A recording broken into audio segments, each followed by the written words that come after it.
On the battlefield, dominate your competition with the infrared beam. And if that's not enough, experience real rapid-fire action with the Gel Bead Blaster. With the included interactive curriculum, anyone can learn how to code, teach it to move, recognize shapes, and a whole lot more.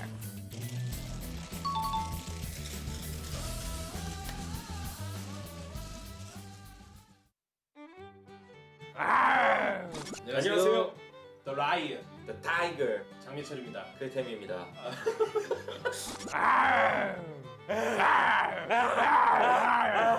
KT 롤스터. 이 팀은 팀명에 비해서 2019 시즌은 굉장히 아쉬운 시즌 보냈었거든요. 그러니까요. 아예 전면 개편됐어요. 따지고 보면. 다 갈아엎었거든요. 그러니까 뉴 KT 롤스터. 리모델링 한 거죠. 어떻게 보면은 그렇지. 식당이 잘 되다가 근데 먹을 게 좋아 원래 그 비유가. 그러니까 약간 그런 거죠. 영업정지 당한 거? 다 최고급으로 했는데 네. 그냥 손님이 없었어. 그러니까 손님이 없었어. 이게 네. 막상 열어보고 나니까. 그러니까. 그래서 셰프들도 갈고 그 다음에 재료들도 싹 갈았거든요. 그 셰프 사단이지. 네, 셰프 약간. 사단. 원래 그 유명 셰프들은 실제로 그 사단이 다 있다면서. 맞아요. 강동훈 사단이 오고 또 재밌는 거는 강동훈 사단에서 주로 썼던 식재료들이 함께 왔거든요. 네.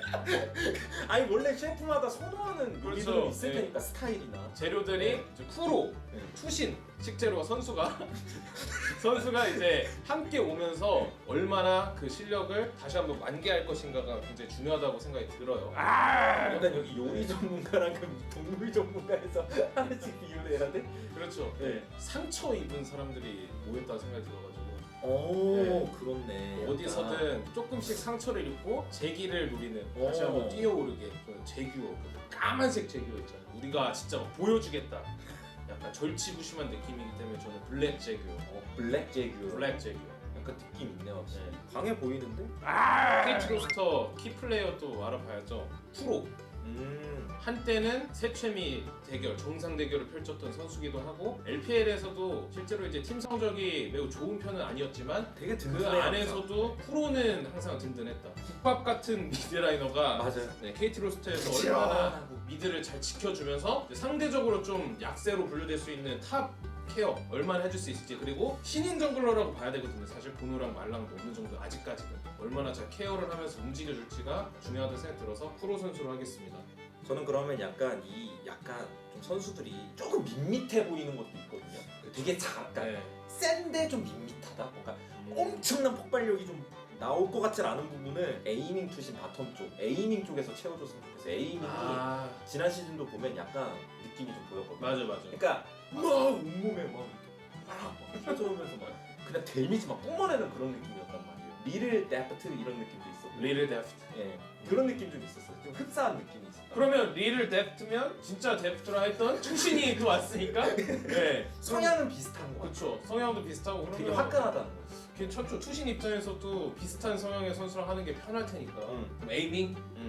괜찮은 거 같아요. KT 로스터 예상 성적. 8강 통과할 만하지 않을까 싶어요. 네, 저도 2라운드는 가는데 상대가 누구냐에 따라서 그때부터는 이제 그렇죠. 위에서 다른 맹수들이 넷이 기다리고 있잖아요. 그러니까 제규어가 사실 되게 밸런스가 꽤 좋은 걸로 알고 있거든요. 맞아요. 딱 봐도 그렇잖아요. 전체적인 밸런스가 꽤 좋은데 그렇게 엄청 또 큰 밸런스는 아니거든요. 또 우리 같은 네. 사자고랑이랑 비교하면 그러니까 상위권 포식자가 아니죠. 그러니까 우리는 그냥 뭐 근데 하여튼 그만큼 한이 절여있다. 그렇죠. 그리고 막 달려든다.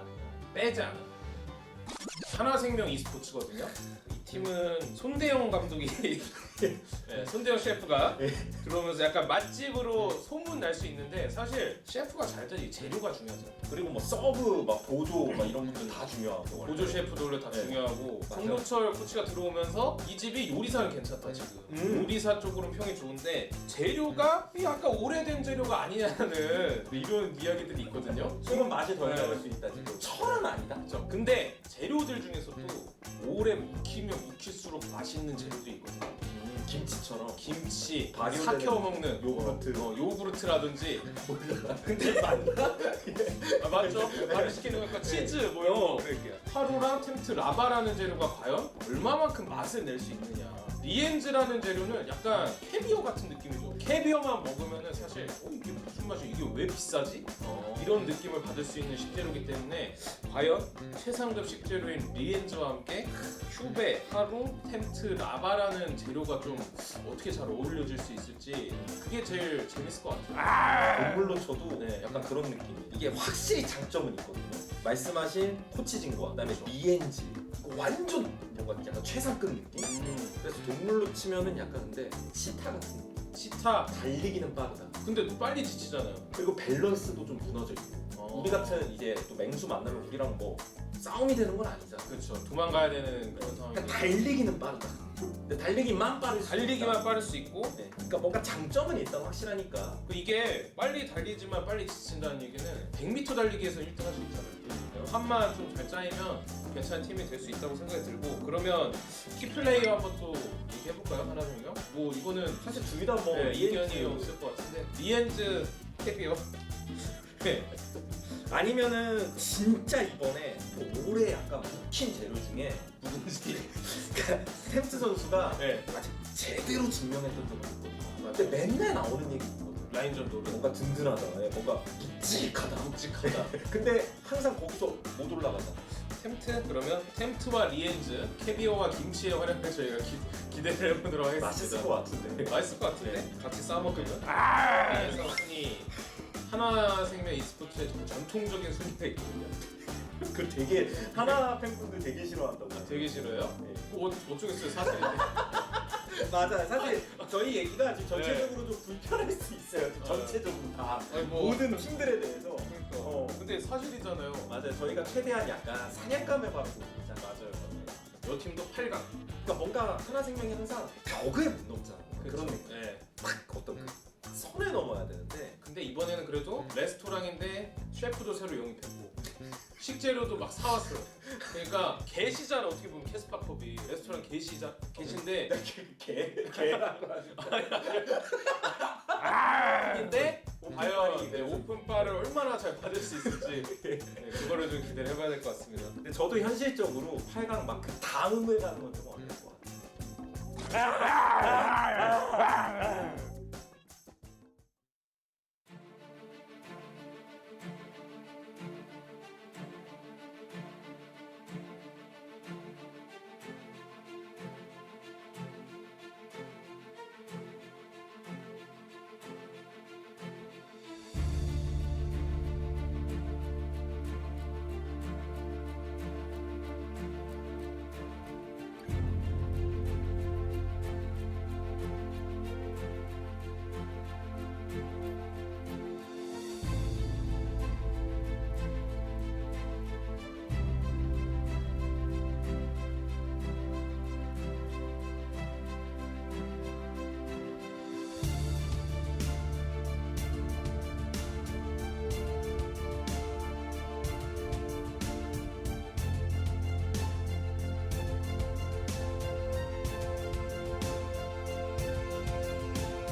battlefield, dominate your competition with the infrared beam.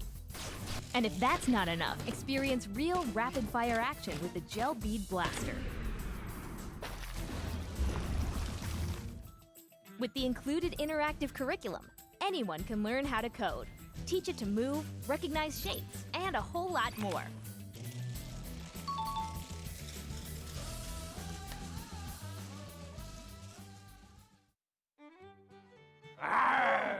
안녕하세요.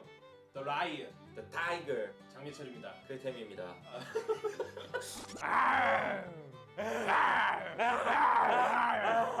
맹수들의 식사 시간이라는 이런 타이틀을 걸고 만나뵙게 됐는데 이런 캐스파 컵이라는 상이 차려져 있잖아요. 이름도 약간 캐스파 컵바. 캐스파 컵또 해설 안 하신다고 들었는데 맞아요? 못하죠? 네. 사고를 한번 쳤어가지고. 그래? 껌이에요, 껌. 아프리카 프릭스 만나보도록 하겠습니다. 팀은 일단 다른 거보다 좀 외모가 엄청나다는 게 또 호평이 많아요. 아, 무기 좋다. 3명. 몇 명을 딱 네? 정하지 마요 그렇게. 화제가 된 선수들이 실제로 3명이었어가지고 무기 좀 룩이 좋다, 보기 좋은 떡이 맛도 좋다. 유명한 셰프가 또 다시 들어왔어요. 완전 탑 셰프. 유명한 셰프가 별로 없는 것 같아. 그건 맞아요. 하도 이 롤판이 오래되다 보니까 경력들이 다 높아. 다들 이제 커리어도 있고 커리어가 있어서 어떻게 보면은 레스토랑 오너에서 약간 주방장으로 내려온 최연성 감독이 있고요. 그다음에 그때 탑솔로 한때 저희를 이제 국몽에 취하게 만들었던 약간 아프리카 프릭스 그룹의 네. 실력파 메인 보컬이라는 말이 나와요. 그렇죠. 프랜차이즈 스타. 최근에 또 이제 플라이, 미스티 영입에 성공하면서 재밌는 재료들이 선택이 됐어요. 근데 플라이라는 식재료는 조금 너무 호불호가 갈리는 식재료가 아니냐. 딱 그 말이 정확한 거 같아요. 네. 완전 극단적인 호불호. 홍어라든지 민트 초코? 그 너무 센 거. 아니 극단적인 홍보를 하면서요. 하와이안 피자나 민트 초코인데 이게 메타에 따라서 호가 되느냐, 아 요새는 또 메라 그래야 되는데 매불매가 매가 되느냐 불매가 되느냐 뭐 이런 미드라이너가 있기 때문에 이 식당은 조금 매니아틱한 그런 식당이 되지 않을까. 동물로 치면은 아나콘다. 아나콘다 괜찮을 것 같아. 이게 외래종이면서도 이게 맞는지 모르겠지만 근데 네. 좀 세니까. 아니, 뱀이 일단 호불호가 되게 심하잖아요. 맞아. 그리고 네. 물소를 한 입에 먹잖아. 그렇죠. 누구든 한 입에 먹을 수 있는. 그리고 변온동물이잖아. 기본적으로 뱀은. 전문 용어 나왔어. 네, 현지화에 실패하면 죽을 수도 있기 때문에 그래서 저는 아나콘다 괜찮을 것 같습니다. 진짜 우리도 뱀은 잘 안 건드려. 맞아요. 아나콘다. 그만큼 배 안 고프면 네. 지나가다가 그냥 물소나 잡아. 아프리카 프릭스의 순위 또 예상을 해봐야 되는데 저는 변온동물이다 보니까 극과 극일 것 같아요. 못하면 바로 탈락. 못하면 바로 탈락. 있지. 근데 잘하면 4강. 그만큼 얼마나 잘 잡아먹고 다니면서 소화를 빠르게 시킬 수 있느냐. 근데 진짜 말씀하신 거에 완전 동의하고 지금 당장 캐스파컵은 시간이 너무 짧아서 4강까지는 고점을 찍어도 좀 힘들지 않아요. 조금 고점만 낮추면서 8강 2라운드? 잘 되면 아프리카 프릭스의 키플레이어를 뽑아봐야겠는데 기인이라는 생각이 들어요. 사실 저번 서머 시즌 후반부에서는 우리가 봤던 기인보다 조금 아쉬웠던 모습?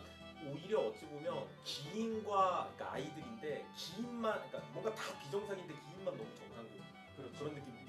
그래서 기인이 얼마나 비정상이 될 수 있을 것인가, 아니면 다른 선수를 정상으로 만들 수 있을 것이냐. 그러니까 이게 정상과 비정상이 기인 중심이기 때문에 우리가 나누는 거고, 과연 기인 선수가 얼마나 상대방을 찍어 누를 수 있을지도 한번 지켜봐야 될 것 같아서 키플레이어로 저는 선정하겠습니다. 네, 그럼 저 같은 경우는 간만에 우리 드레드 얘기하는 것도 좋을 것 같아요. 표식을 볼 때 느낌이 드레드였다는 생각도 들거든요. 그쵸. 이 선수 약간 맹수고 뭔가 변수 덩어리. 그런 느낌이죠. 이제 뱀이 머리가 잘려도 물거든요. 드레드는 자기 목숨이 날아가도 상대를 물어버리는. 그러니까 너무 공격적이야. 그렇죠. 저돌적이고. 그런 느낌이 약간. 실수도 많긴 해. 내 목이 떨어져도 넌 물겠다. 그런 부분이 근데 부족한 부분이 많았어요. 그래서. 그렇죠. 이게 실제로 자기는 살면서 물어야 되는데. 그러니까 네, 우리가 너무... 다 죽으면 어차피 안 되니까. 맞아요. 그래서 드레드가 이제 조금 내공이 쌓였으니까 이제는 뭔가 훨씬 더 섬세하게 잘해야 된다고요. 맞아요. 그래서 드레드 뽑겠습니다. APK 프린스 카카오 선수가 나가고 최근에 폴로리스 선수가 들어왔어요. 엄청 화제가 됐어요. 발차기 어쩌고 저쩌고 하는데 그 발차기 하면 또 클텐. 네. 나는 앞발이 있어.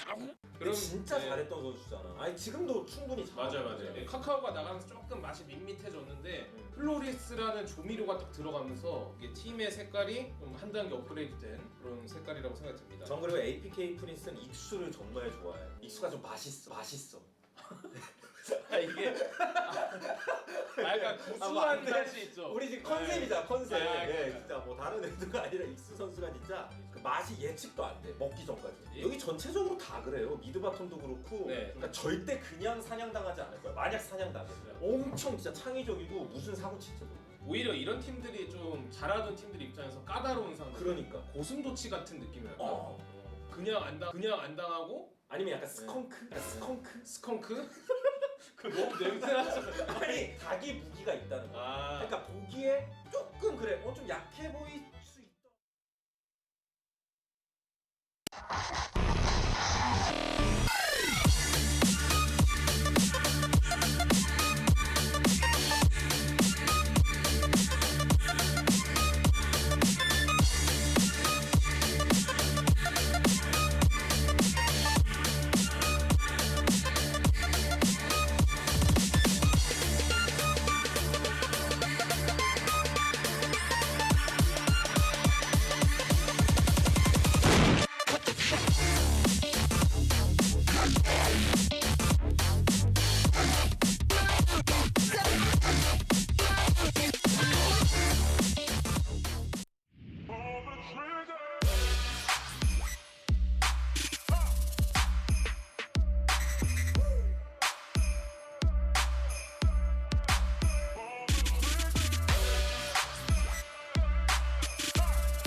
On the battlefield, dominate your competition with the infrared beam.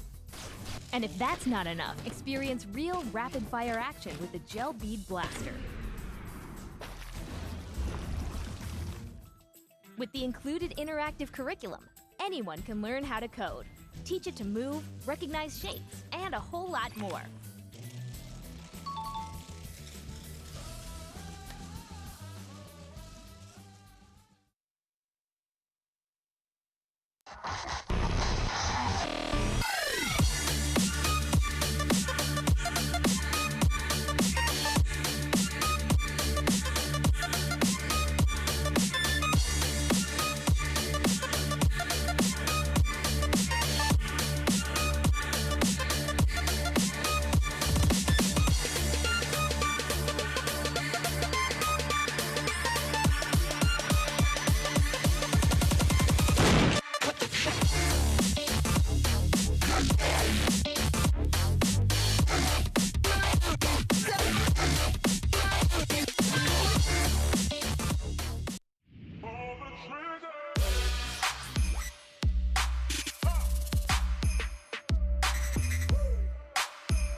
On the battlefield, dominate your competition with the infrared beam. And if that's not enough, experience real rapid-fire action with the Gel Bead Blaster. With the included interactive curriculum, anyone can learn how to code, teach it to move, recognize shapes, and a whole lot more.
Welcome back, ladies and gentlemen, to KeSPA Cup 2019. I am Atlas. This is Achilleos. Hi. And look, welcome to New Year's Eve in Korea. Pretty much, yeah. We're just about to hit there. Absolutely, 1 just minute. ticked over. 1 minute to go, Damn it. as far as my clock All right, says. yeah, no, mine's there too. We're almost there, though. New Yeah. Year's Eve.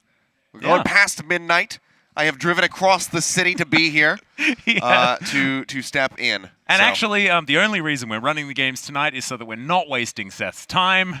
So we put the games on. It's absolutely I made not some true. demands when I arrived. No, not quite. But thank you guys for sticking through and tuning into the broadcast. We do apologize for all of the delays that have been had throughout this, but we are ready to We go. are. I do want to sort of officially apologize to those of you if you were watching or listening to the English broadcast from the studio that we did have to say goodbye to our studio audience. Yes. We're sort of unable to have a studio audience in here at this time. So we apologize that we weren't actually able to bring you the games, but I hope you can enjoy them from wherever you made it to, and I hope that you are warm and safe somewhere because it's freezing outside. It really is. It got so Mike, much colder. It was almost like late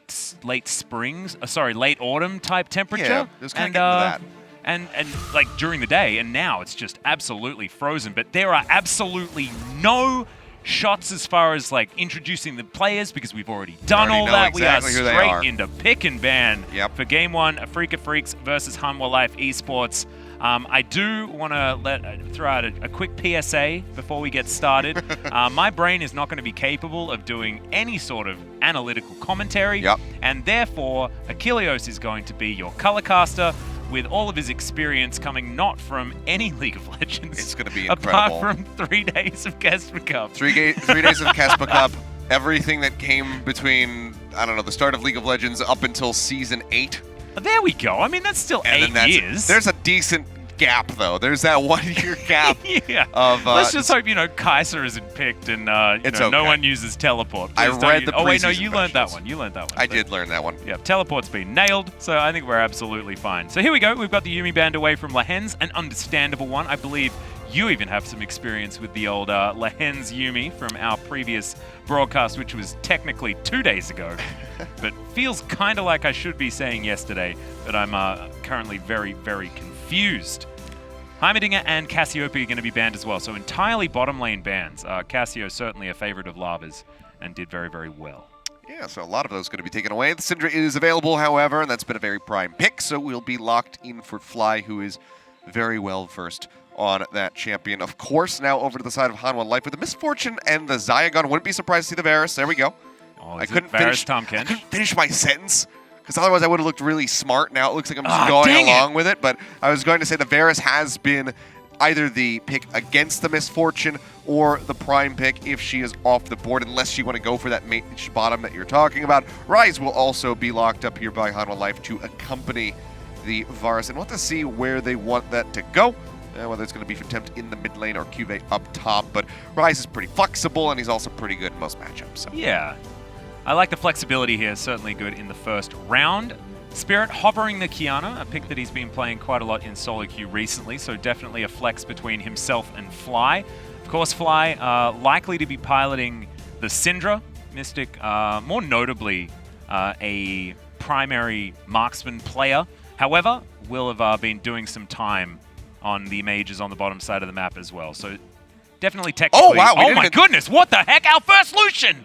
This has been banned so many times. It was left entirely through a draft yesterday for some unknown reason. And we're going to finally figure out why it's been permabanned. Okay, this is the state that we're at. We didn't even notice that the thing that was 100% banned made it through the draft because of how long everything has been going on for. But yeah, Lucian actually going to be locked in, and we have to see where that's going to go, because suddenly this, the Lucian could be in the mid lane for Fly, the Syndra could be going down into the bottom lane for Mystic, as you were alluding to.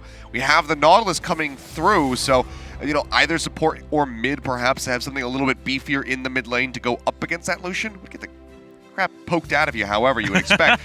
But Thresh will be taken away for the side of Hanwha Life, so looking to get rid of that awkward relationship bot lane, I guess we could call it. Yeah, the wife steal. Good old wife steal bottom lane. And the wife now in the game, which is the weird part. So is it still wife steal if she was returned? I don't really know. And if you kidnap someone, is it actually called returning? I don't know. They're not a library book. Let's move past this one. As Echo is going to be banned away, and I wish I had some of his powers right now to remove that conversation from the broadcast. Every time you say wife steal, I think of the bishop from The Princess Bride. Is it marriage? Oh my God, I haven't thought about The Princess Bride for quite some time. It's inconceivable. All right, Zoe going to be banned away here as well as the Afreeca Freecs look at their final ban here on the blue side. And then Lava will be able to pick something away, likely to be an Aatrox. It'll be the first time CuVee has actually played a champion more than once, though. So certainly been playing a lot so far in the 5 games that we have experienced Hanwha Life Esports. Okay, and that is one of the picks that has been doing some work. But it was mostly Lehends using the Quinn as more of an aeroplane to fly around the rift. Well, we do see it taken away. I was expecting maybe perhaps to see Tahm Kench banned because they do have the Varus on the side of Hanwha Life. So perhaps just Afreeca getting the inkling that this is going to be a Nautilus support and they're just saving that final pick for Tempt in the mid lane. We'll have to see how things transpire. For now, they have a little bit of flexibility in that regard. So uncertain where the Lucian is going to go. The Syndra thereby also going to be shifted around. But speaking of Tahm Kench. Jelly, please. All right, it's Tahm Kench on the bottom side of the map. I was actually going to say that my gut feeling is that we're going to see Lucian bottom lane, but that is not sort of the Korean way in scrims at the moment. So looking at this, generally you'd expect that. However, it looks like we're going for a Jhin Tahm Kench bottom lane. Okay. We'll have Syndra mid, and we're going to go with the top lane. Lucian picked blind and into Hanwha Life. Yeah, so just going to have that Kiana sticking right where she's at. And, hey, how about a Blitzcrank? How about a Nautilus mid as well for Tempt, which could be a cute one. Make it a lot more difficult for that Tahm Kench to get saves, especially on somebody like Jhin. If he gets hooked in, he is quite squishy. But you can devour someone out of it, as we might have this double-ranged bottom lane. So far, as far as our support center is concerned, we've seen her paired alongside the Yasuo and the Aurelia. And I never want to see those bottom lanes ever again. They were awful. And so this is going to be a bit of a mix-up with what we're going to get. And I like double range. It reminds me of those times in... I'm glad that, well, I guess yesterday we saw Gorilla play because he did popularize the Misfortune support at a Worlds a couple of years ago. That one you definitely will remember, Mr. Achilleos. Absolutely. And Senna just feels like a champion designed to be a better version of that. Has that the range auto attack and the extra range that you can get from that passive, which is pretty busted, plus the piercing darkness to go alongside the piercing arrow up against piercing light. There is so much piercing. There is. On the bottom side of the map. Well, we are just about ready to go ahead and jump into game number 1. Some very interesting competitions coming out, especially for the side of Afreeca. A lot of AD damage coming through that Syndra in the mid lane. Gonna have to pump out the AP and see if it's enough for them to get a win. Yeah, see whether it's going to be enough damage just with Fly there. But ladies and gentlemen, here we are finally. We've ticked over to New Year's Eve, and that means more League of Legends. Hanwha Life versus Afreeca Freecs for theoretically our second matchup of the night, but the first of the day. Let's get into it.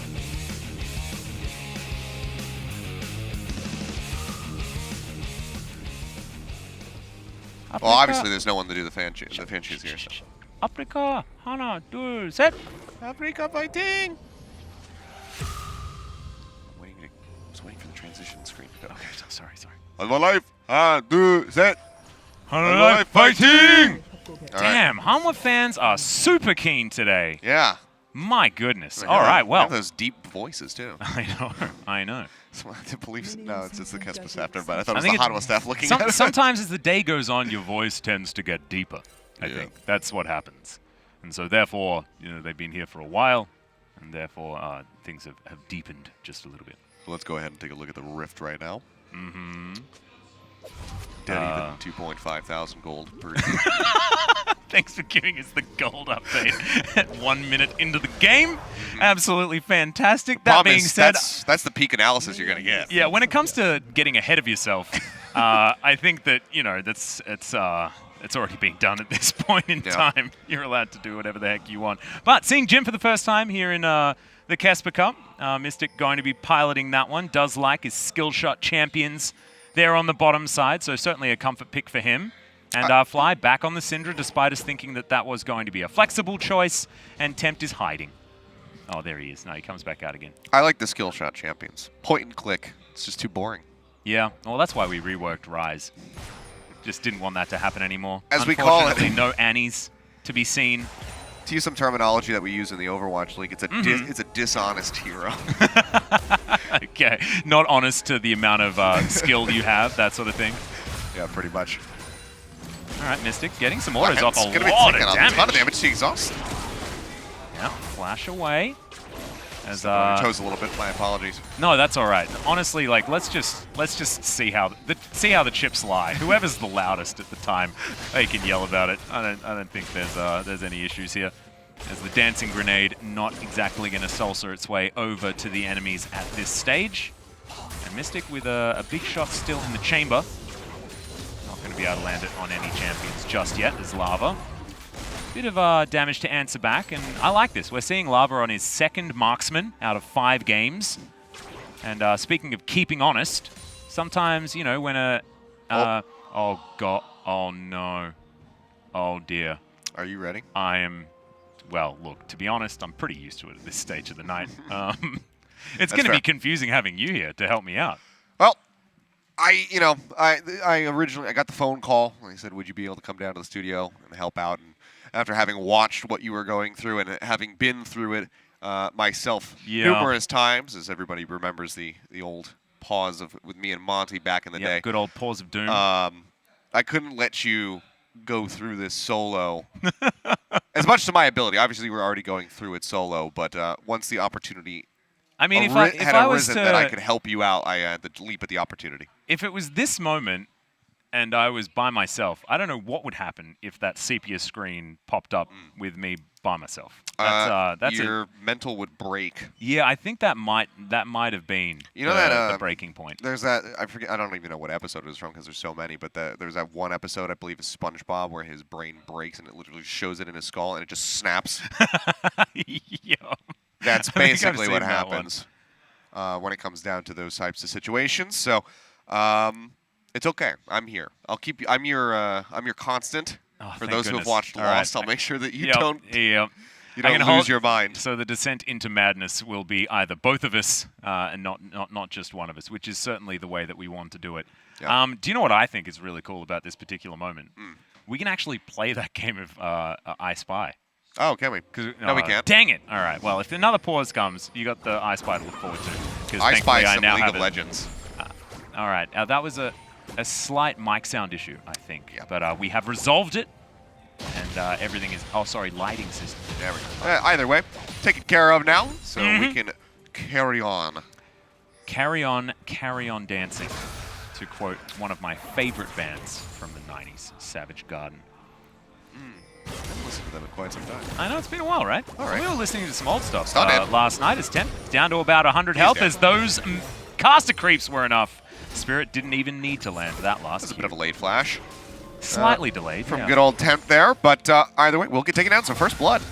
Nicely going over to Afreeca, and that will help them out quite a bit, given how much their bot lane has been getting bullied. Tempt will just take that TP back through and try to continue on with his farming so he doesn't fall too much further behind in that regard.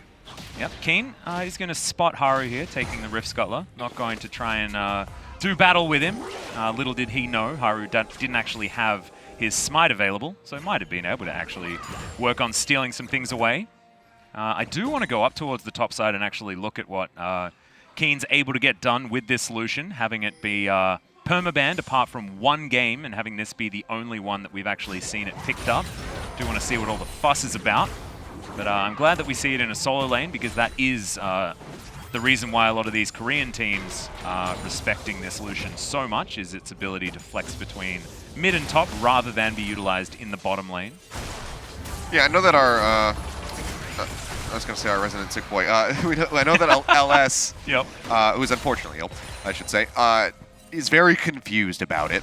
So I'm sure that he's at home, resting up, trying to feel better, but also watching this very intently to see just what exactly has been going on with this Lucian and figure out the mystery surrounding it, try to peel back the mist and reveal exactly what's been going down. Well, so far, what's been going down is more creeps. on the Lucian's side. So far so good as far as showing us that this is a power pick. And always, you know, we saw Huni play this, you know, a couple of years ago. You were there for that one.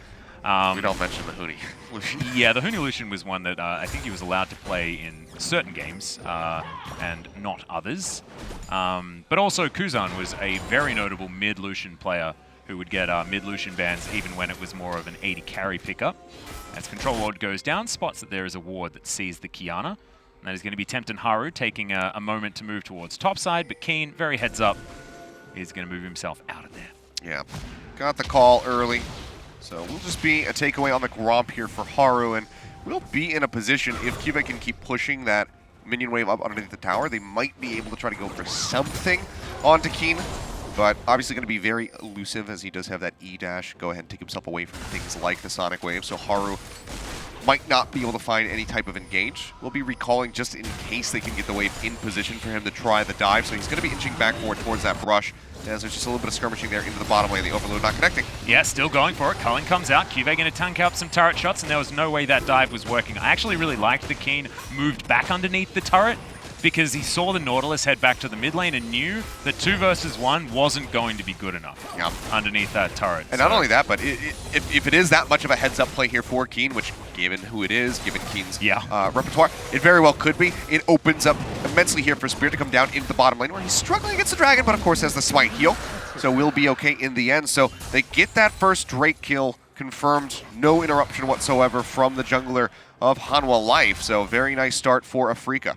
Yeah, moving towards a Mountain Drake for our second one, Earth, Wind, and Fire on the table. If we do get that Infernal Soul that we had so much of yesterday. My goodness, just too many Infernal Souls as Mystic is going to get snared up. The teleport is going to be the response. Lava in trouble, down to 100. Kiin's going to pick that one up. The flash forward from Jelly just licks Lehends, and he is going to go down as well. Double kill for the Lucian, although I don't think it was all about him in that particular play. Jelly really earning his spot in the support role. Either way, just a really good opportunity for them to collapse in. I mean, this is a very squishy bot lane that Hanwha Life has set up for themselves with the double AD, essentially, you know, the Senna going over for the support, of course. But we'll go ahead and take another look at this one. It's just very well set up. They try to push forward to get onto Mystic, but the root comes through. The TP instantly on the back end of the root. So Lava, he just doesn't have any escape. This is why I was talking about maybe having the Tom Kench over on the side for Hanwha Life. But they don't have it, so they can't devour the Varus to try and keep him safe, and they both just end up getting taken down. So very well played by the Afreeca Freecs and a great call on the TP. So Kiin comes down, and he profits immensely for that. Tied in CS, but now has a bounty on his head with a 2-0 start. Yeah, the thing that I absolutely love about that play was how fast Kiin pressed that teleport button. There was one route that landed. There was Mystic having, like, what, a few seconds to lock that one down. And speaking of locking things down, Tempt locks himself towards the wall and is going to survive. So back to my point, there was only a couple of seconds. Mystic said, I've been rooted. This is now your opportunity. Lehends steps a little bit further forward than he should have, and instantly Kiin is there with the teleport. Like, the communication is just brilliant, and this is a team that hasn't been together very long, apart from, you know, Spirit and Kiin playing together alongside Jelly, I guess, but he was the sub-support anyways. Depth charge. Going to register. Q lands. That's a huge one, but Scatter the Weak is good. But here's the arrival. Yeah, the ult comes forward. Snare is good to help protect Haru, but Fly has found Tempt on the bottom side. Spirit dancing around here as well, but Lava's going to turn up. The extra movement speed. Meanwhile, on the top side, the curtains have been called, but Lehends cold to... Oh, no! One more bolt would have done it, and there's a blast going to keep him alive, but no, Spirit's there Stolen away from Mystic. Yeah, that was a cute one, because actually, that probably would have killed. The Deadly Flourish was going to connect, so Spirit just trying to get involved, making sure that this Jin can't get any kills whatsoever, it would seem, but he still does have the assist, and this is just yet another situation that Hanwha tried to set up for themselves. Really aggressive, as I'm sure we'll have the replay in a moment, but it just nets them absolutely nothing, and now Lava might be in a spot of bother. Yeah, might not be able to get towards that replay because Jelly's going to lick Lava, and that is going to activate that Deadly Flourish, so Mystic causing the flash to come out. And now a Varus with no flash or a Tom Kench is going to be very vulnerable bottom side. Normally we'd recommend not licking Lava either, but taking another look at this, I mean, Tempt just trying to go hard in the paint, got the depth charge cut out, and Sonic Wave does come through, but Fly times the E perfectly, pushes him back, sets up for Haru to have to flash away so he doesn't get Deadly Flourished, and they just they part themselves. Tempt gets completely cut off. They can't kill off Spirit. The snipes come through, and Kiin just has the damage output on this Lucian to just go ahead and rip everybody to shreds and set up for the finishing blows. It's just, I don't know, a really weird disjointedness coming through from the side of Hanwha Life. No one really on the same page, or at least all on the same page, but it's the wrong page. Yeah, maybe they're all on the wrong page. However, this is, if you have a look over the other side of the coin, it certainly is another example of the Afreeca Freecs just having better communication, having better control of this early game. And so far, perfect game pace. Achilleos, we've, in fact, that was back in your time when the Afreeca Freecs were just known as having the perfect game ones. They were just so good at it. Yeah. Don't watch the rest of the series most of the time, but their game ones, damn, absolutely amazing. And maybe we're getting a taste of that once again. That was usually when TuSUN popped off really hard. Yep. And then you're just like, what happened in games 2 and 3? TuSUN giveth, TuSUN taketh away, I feel is now KT's issue. Yeah. However, he has had some stand-up it's an issue, like you're talking about. So, yeah, definitely has been certainly giving it on both sides. This Fly clears out this wave, but Tempt, he wants to be able to at least go toe-to-toe, finds a dredge line, but there's the culling. No more maneuverability here from the Nautilus. But he's still very tanky. Yeah. So he's okay, and he's got that potion, so he'll just go ahead and chug up a couple of times and be all right. Honestly, he's not that far behind as far as the CS is concerned, so has been keeping pace with the Syndra. Yeah. Which is quite good once you get that much AP coming through, and he's got the boots to help get that extra little bit of MR coming through. So the damage doesn't do nearly as much, and we will just see a second Drake picked up. So Infernal, making things interesting at least. Yeah, it is that Earth, Wind, and Fire. So we're going to open up the map a whole lot now as we light those fires in the mid lane, and of course around the Brambleback. Mystic towards the bottom side. Once again, just dancing some grenades around here, and we'll see how this Jhin is going to fare in the late game. Not sure whether you saw the Reddit post recently about, I didn't know that there was League of Legends speedrunning. Did you know there was League of Legends speedrunning? What? Yeah, so there are categories like how fast you can get through the tutorial, how fast you versus 5 bots, how fast you can win the game, that's a category.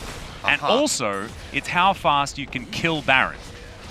And the time is, so someone with AP Jhin apparently killed the Baron at 20 minutes and 1 second.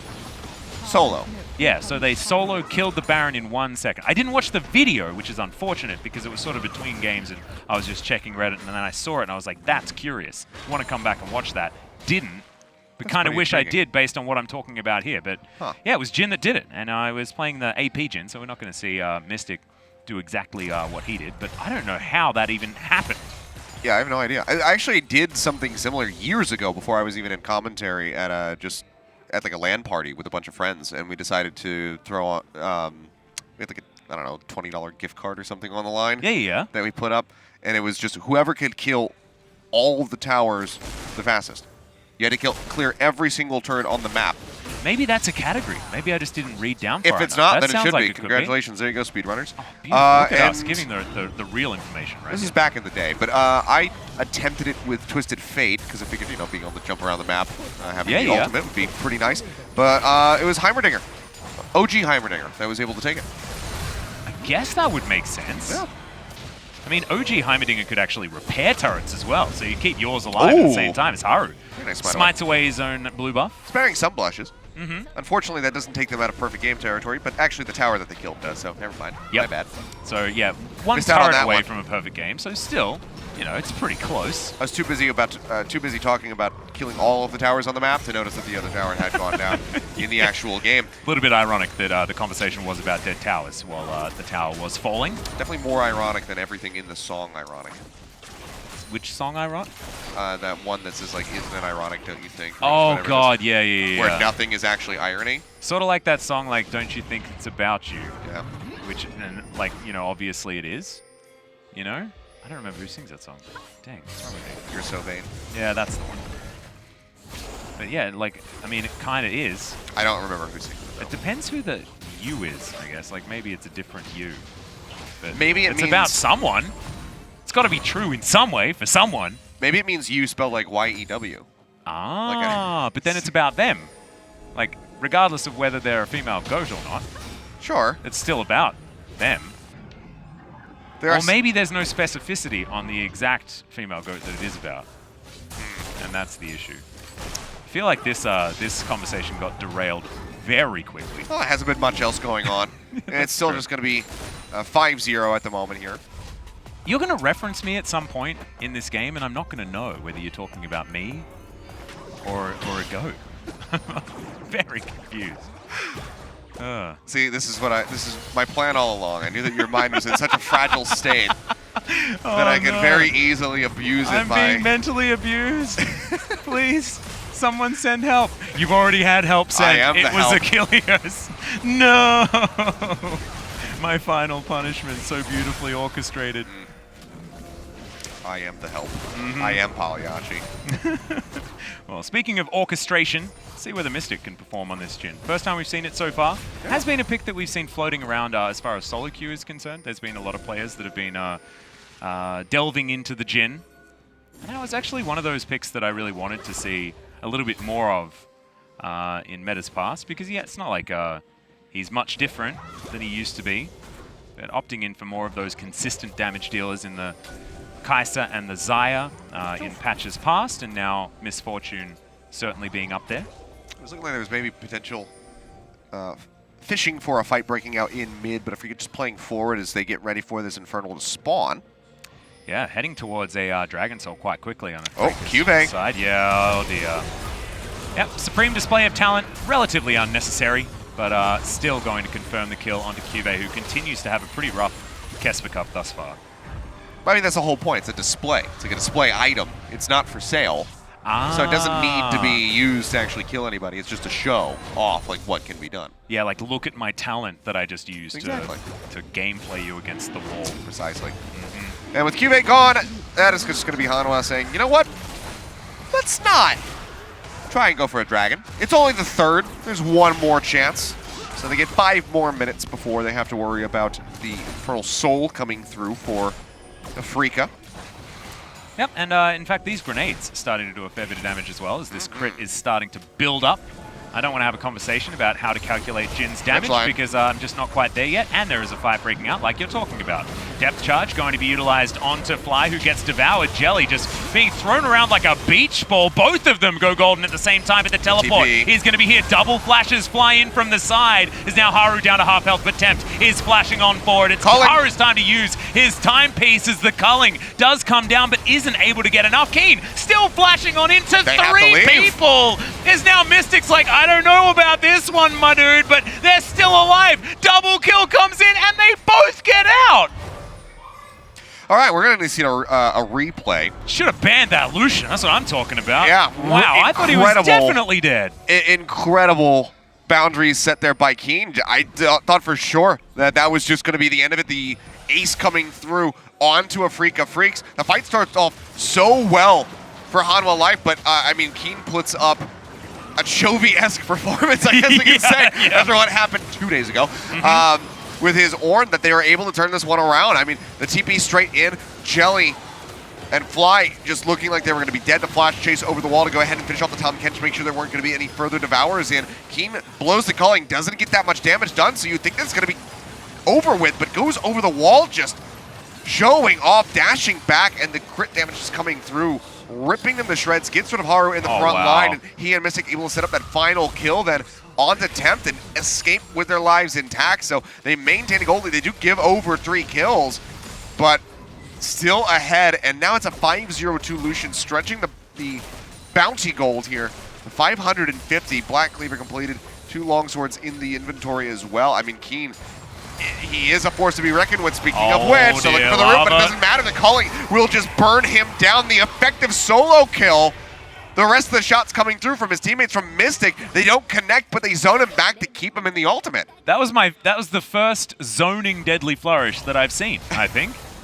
That was really cool. Made sure that Kiin did definitely rip him apart with the culling. Would you like to die or would you like to die? Yeah, Pick now. It's not a great choice. Yeah, that's what they set up for him. My answer would be no, that's a great scat of the week as Spirit looks for a potential dive, but the wave clear is there. Dash cannon thankfully online for Tempt. But Kiin, not going to be too worried about the Realm Warp, given the pretty lackluster state of CuVee's rise at this stage of the game. Not behind too much as far as farm is concerned, but when there's a 6 as the kill score in comparison to a 1, you could expect that Kiin is certainly a big deal. As we have a look at this replay, and this is just Cull. Hello. Bye. That was it. And then Lehends got, he got popped. Yep, that was all about the curtain call. Absolutely. Did approximately 10 damage in the death recap, I think, but gets kill credit. And 1-0-4 now will be Mystic's scoreline. Afreeca Freecs now having to try and defend this turret. It's very, very low, but you can see Hanwha not quite able to even get up to it. Only the Varus with any range to speak of, really, apart from Lehends, and Lava wants to kill it, and is able to stop some backs. Oh, wow. Good chunk of damage. Very close. But yeah, I mean, even with the Rift Herald, can't knock down this tower. So they need that. They want to open up this map a lot more. Having that mid-tier 1 still be there is a bit of a sanctuary here for Afreeca. It means that Hanwha Life cannot pursue nearly as much as they would like. And given that Infernal Dragon and the potential Soul is going to be coming up in 50 seconds, they need as much room as humanly possible to work with. The thing I want to talk about is now sort of like build order change for Mystic on the Jhin. You have a look at it and you're like, all right, no, this is just the standard Essence Reaver into Zeal item X into the Infinity Edge, but he had 2 of the Cloaks of Agility, and now with the fact that Zeal is built out of the Cloak of Agility, you can do that to get even more cooldown reduction earlier with your Essence Reaver. As another culling flies down, the curtain calls there, Supreme Display of Talent, locks down 3, and the bullets still continue flying, but it's not enough to take down Lehends. The rest of his friends were there to keep him safe, but they couldn't do it for the But it probably turret. doesn't matter. The tower is still going to go down, and the Dragon is spawning now in 10 seconds. Lehends is down Dragon below half Soul. HP. Yeah, Dragon Soul's coming up. Even CuVee chunked out a bit. Kiin's into the back line. Yep, the exhaust comes through. There's the ult coming out from Lehends, but he's unable to take down Kiin, who's pretty tanky with his Black Cleaver already completed, but Jelly not so much. He has to run away, fly, not with a large health pool either. Spirit does still have his Moby Boots activated and goes stealthy as the Terra Shape, comes in on the grass. He's going to be all right as Mystic. That may not have been worth it, but Lehends now down to about 200, now 500 health with the Piercing Darkness. There's a captive audience. The steal away from Haru. That saves them from the Dragon Soul, but is it going to save his life? No, the answer is Kiin still dashing forward. Is the camouflage enough? Oh man, he's going to need as much as he can get as Kiin waiting for the relentless pursuit, because that's exactly what he's doing. Goodness me, another culling. He's also almost got flash. He's almost got flash. Amazing stuff. The Piercing Light is too good. The flash out tried to get the double tap, but there was the Seraph's Embrace available from CuVee that once again is going to stop him from falling too quickly in that fight. But damn, that looked so cool. Kiin, my God, legendary now on this Lucian. I know. Have we discovered, is it the Lucian or is it just Kiin? I don't know. Yes. That's all we can say. We don't know until somebody else plays it. We have a sample size of 1. And based on this, Hanwha is never letting this get through a draft again. So we won't be seeing it again today. Nope. Tonight. Whatever. And maybe the other teams were watching this as well. Or maybe they were asleep. As yeah, that was close. 270 health. Haru just waiting on the smite very nicely. Yeah, I mean, Kiin, from there, he could just continue to pursue. He was just waiting on that time. You can see it just sliver there left for that flash to become available so he can make that ballsy play. They get the lockdown onto the Deadly Flourish, so the double tap is able to clean up Lehends. And so he cool. wanted to get that kill underneath the turret, but couldn't quite make it happen, but still looked very stylish and has grown his bounty up to 700 gold with that 802. Like you said, legendary status obtained. This is going to have to pull back though as that Sonic Wave connects, as does the Piercing Arrow. And they finally are able to claim this mid-tier 1 tower. But for Hanwha, where do you go from here? Kiin is pushing into the bottom side right now, going to be threatening damage onto that turret, not from himself, but from the minions. It's already taken a considerable amount of damage. So that's going to get chipped away at, so they have to send one down to the bottom lane. And Spirit goes for a gank. Yep, goodbye Lehends. No Supreme Display of Talent necessary. He saves that to utilize against Tempt to try and keep himself alive, but the teleport comes forward. Spirit survives as well, gets out with a well-timed stopwatch, but Mystic is not so lucky on the opposite side. He hadn't actually completed his timepiece just yet. Did utilize the flash, but it was not good enough as Hanwha trade 1-for-1 support for AD carry. And Jelly just a bit out of position there to try to save. Mystic was very much focused on keeping Spirit alive as he was the first one getting targeted by Hanwha after the initial gank onto Lehends. So wasn't really able to get over towards Mystic, who was trying to make something happen, but it's a 1v2 as a Jin, so he gets taken out. Yeah, and so much burst damage coming out from Lava as well. We haven't had time to talk about it, but it is going to be the lethality build on the Varus, a favorite of Deft's, most notably as far as lethality Varuses from the bottom side of the map are concerned.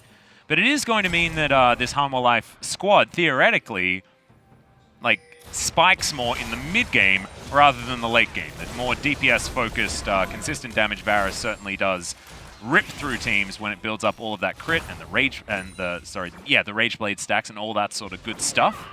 But this certainly does a lot of damage if there's no armor on the opponents, but you just passively get armor as you get levels, and it's going to be less and less effective as this game goes on. So is that turret. That's in fact not effective at all anymore. Yeah, that It's doesn't dead. really do much. And for now, it's just going to be posturing around for this next minute and a half, you would anticipate, as Afreeca want to get that Dragon Soul for themselves. Hanwha trying to get as much ground as they possibly can. Taking down the inner mid tower would certainly help them out a lot and potentially set up for some kind of gank in that lower half of the river or even in the jungle of the Afreeca Freecs as they try to go over to the Drake.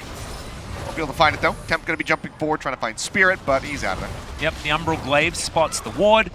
He's going to be able to clear that one out. As you can see, the Baron is littered with vision, and Fly is super safe. He's just chilling. Yeah, and talking about, you know, the split push Syndra, you know that you definitely have a hell of a lot of vision control if she is just happily taking an inner turret on the top side of the map while the rest of her team is in the mid lane. So you can see all of those wards display exactly that, as this Louis Vuitton back is certainly very, very cool.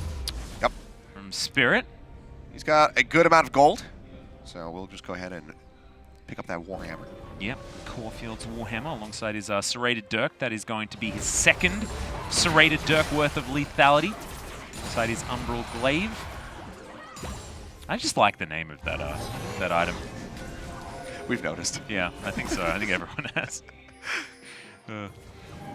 Almost with the Infinity Edge done for Mystic. He just needs that recipe completed as Lava doesn't find the piercing arrow. Tempt, he's going to be taken down. Ooh. Stopwatch is there. Don't know whether it's enough as the flash is good. As Tempt does get out, but not out far enough. And Lava, he's running as fast as his little legs will carry him. Spirit as well, looking to chase down Lehends with Blast That's Cone there, they have just to in fight. case. They're going to have to fight here. Vision control coming through now for the side of Afreeca, getting rid of the wards in the river. The Dragon has been started. This is Haru on spotted. Haru. He has to steal it. This has to be a steal. Can he do it again? That's going to be the question. Lava trying to poke out. Well, it doesn't connect. Oh no! Lower and lower. A Chains of Corruption, certainly the important part. 1500 health is now the burst damage is coming in, but it He's not resets there. for a moment. There's the Dragon Soul, picked up by Spirit. 2 Infernal Drakes now as well. So much extra damage from this Afreeca Freecs squad as Hanwha Life try to chase down the low health bars of Afreeca, because if they get this reset, they're just going to be oh so much more difficult to take on, and it'll be a fight around a Baron They're gonna have to that rush they have for to it. contend with. Yep, they're going to realm warp over, but they're on vision, so Afreeca perfectly aware of this, and they just have to kind of wait. So they're going to, oh god. Yeah, they Classic have to do gank this. brush. They have to do this, Achilleos, because they have a lethality Varus. They don't have a Blade of the Ruined King. Their Baron actually isn't that fast. Ward going down. Not going to spot out anything, and Afreeca says, okay, sure, you're not on it. We're just going to charge straight up the mid lane. They tax him that tier 2 tower. Wow, yeah. TP into the mid lane now for Lava. Straight up calling their bluff right here. Yep. Control wards were in that pit. But Afreeca say, no, you ain't doing it. It was just so well set up. There's too many piercing abilities in this game, Achilleos. Just too many. Now push over, so vision control back through for Afreeca. All right, next team fight. You're taking the next team fight, and you have to call out every piercing ability name. Oh no. Just to update you, Lehends, that move that does the line thing, that's Piercing Darkness. You know the other ones. Okay. Yeah. Do I? Yep. So Piercing Darkness, Yeah, Piercing Darkness, Piercing Piercing Light, Light, and Piercing Arrow. and Piercing Arrow. Yeah. Okay. Just the 3. Yeah. That's fine. So that's going to be your little fun task. I think we can manage it. Do you have flashcards? Can I get flashcards for this real quick? Yeah, I could probably bring it up. All right, cool. I'll have a look. I'll work on the flashcards. You just work on the memory because I probably won't have the flashcards. All right. Okay, cool. Fair enough. Because Mystic's going to have his back stopped, so this is not going to be the team fight. That was, however, a piercing arrow. It was. Perfect example. Another one. Thank you very much, Lava.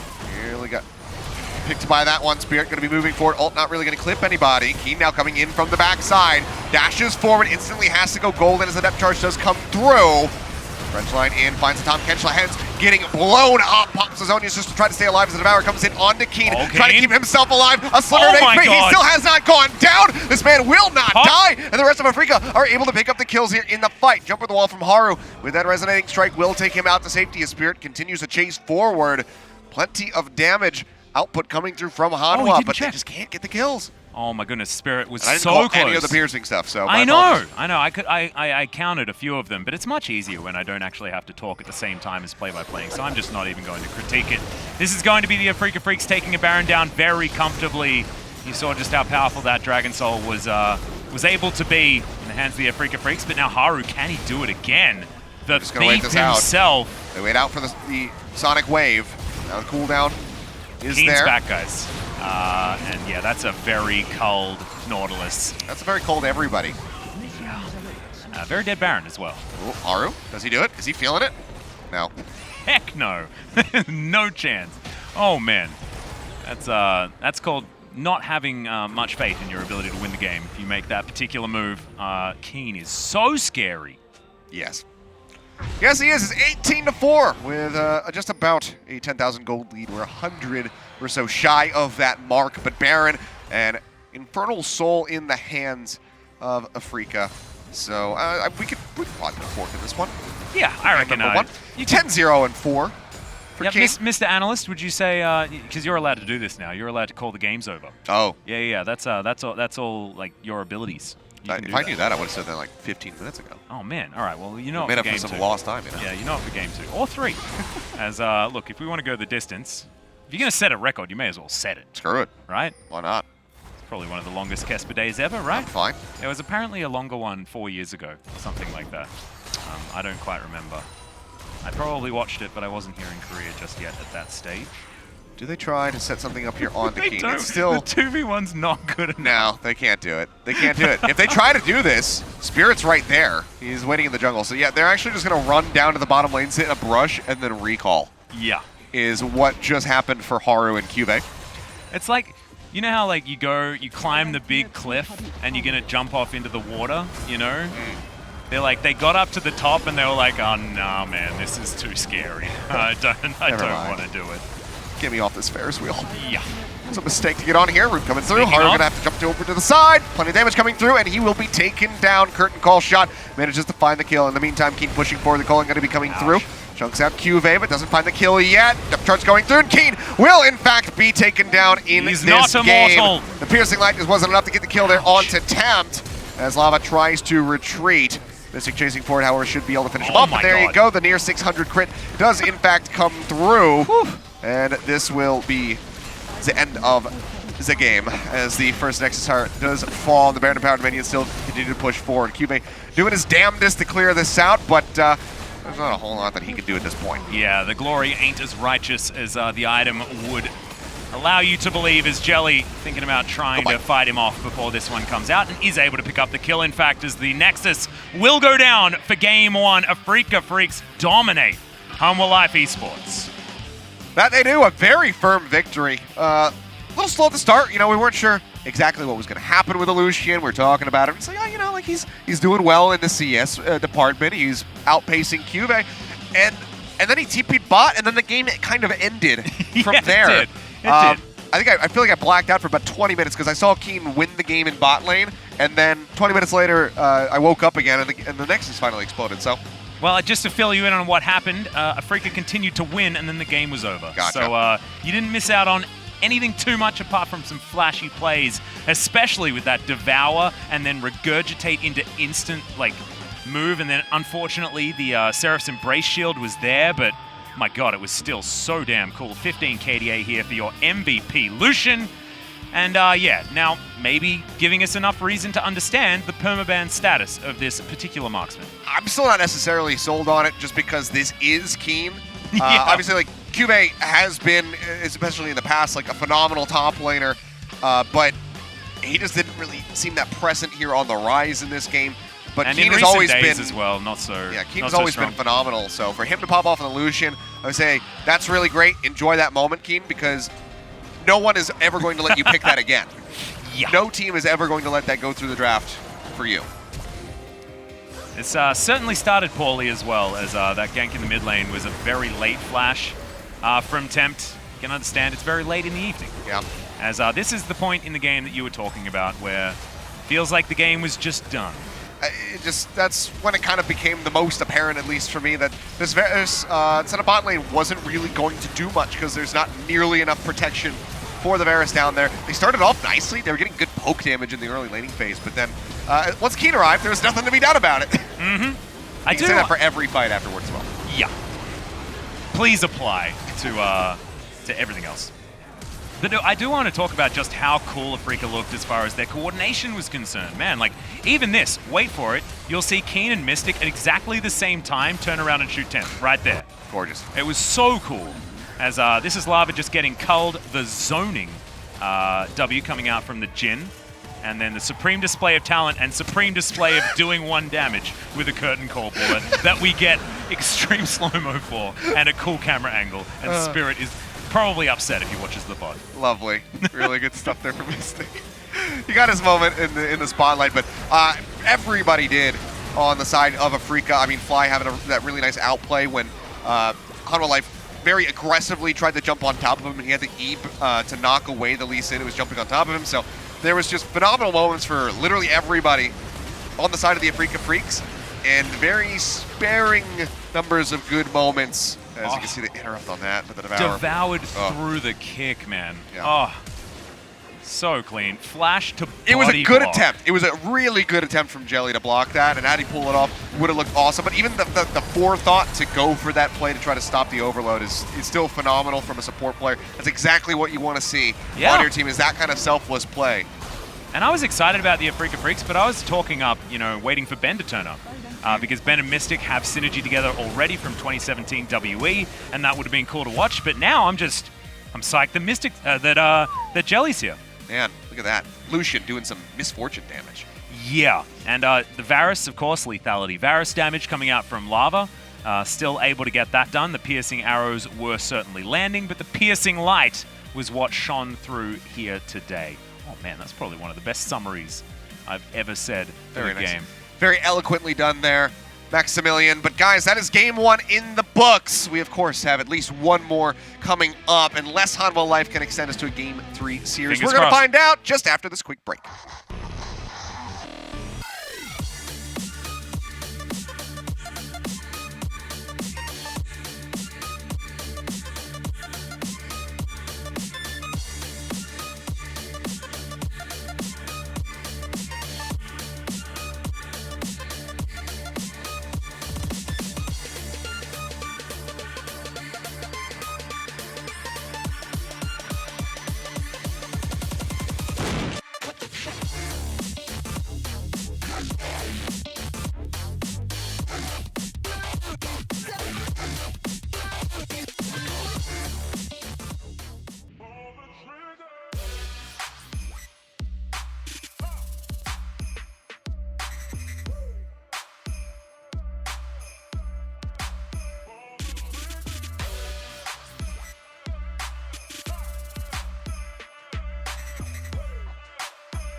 battlefield, dominate your competition with the infrared beam. And if that's not enough, experience real rapid-fire action with the Gel Bead Blaster. With the included interactive curriculum, anyone can learn how to code, teach it to move, recognize shapes, and a whole lot more.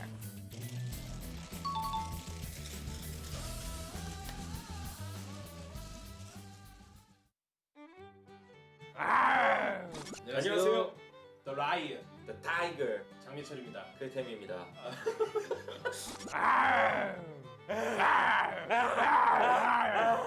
KT 롤스터. 이 팀은 팀명에 비해서 2019 시즌은 굉장히 아쉬운 시즌 보냈었거든요. 그러니까요.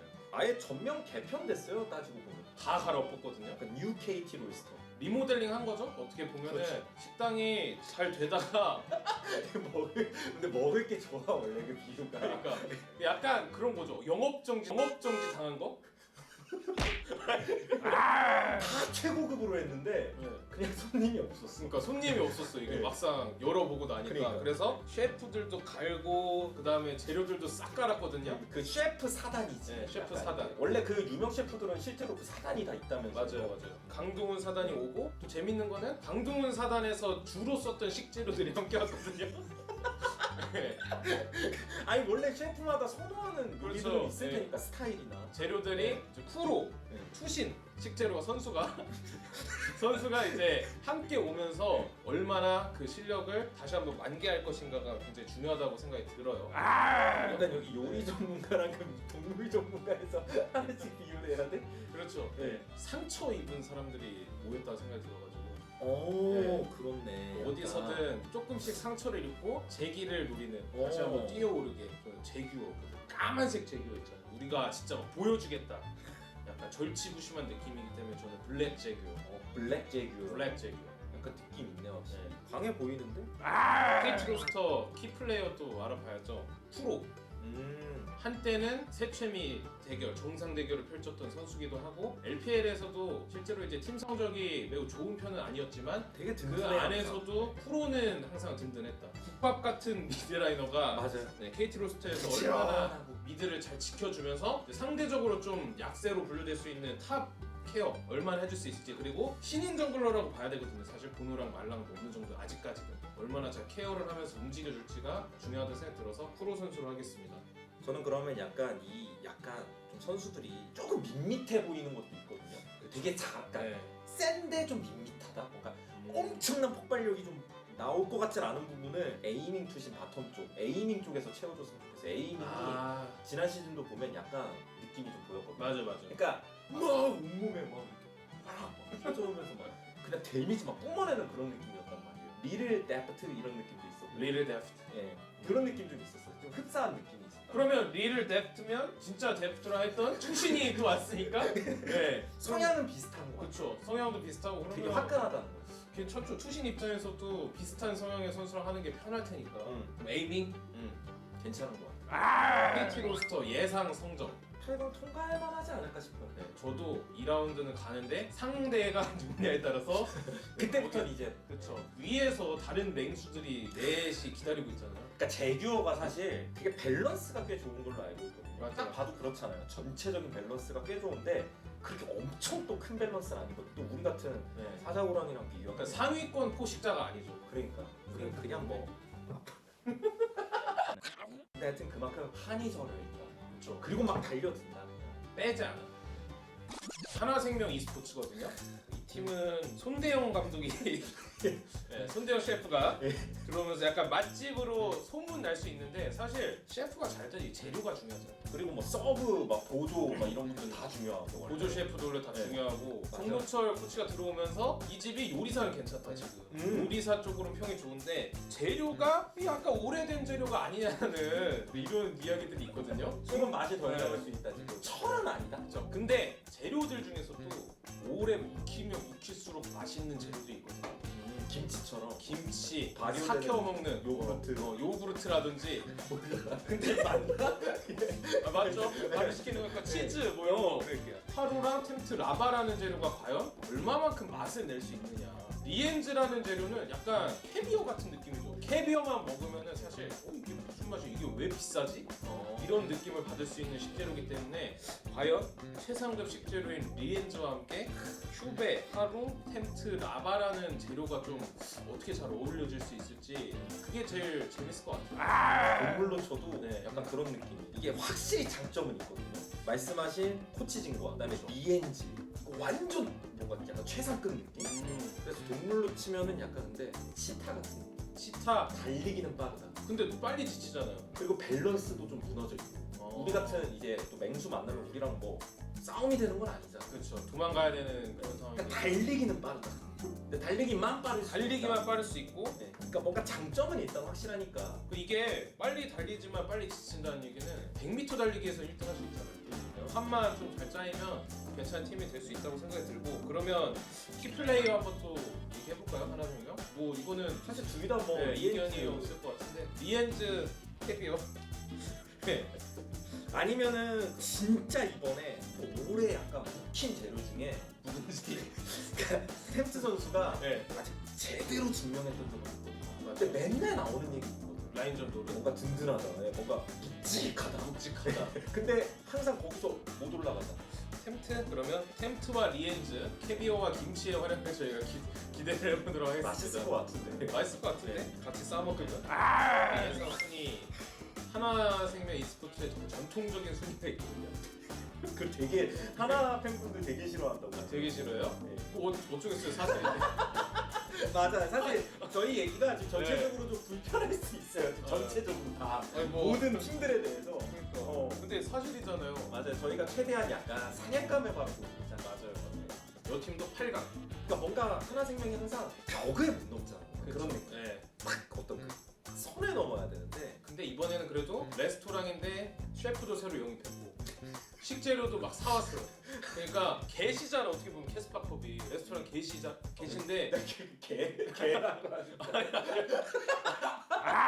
근데 과연 네, 오픈바를 얼마나 잘 받을 수 있을지 네, 그거를 좀 기대를 해봐야 될 것 같습니다. 근데 저도 현실적으로 8강 막 그 다음에 가는 건 좀 어려울 것 같아요.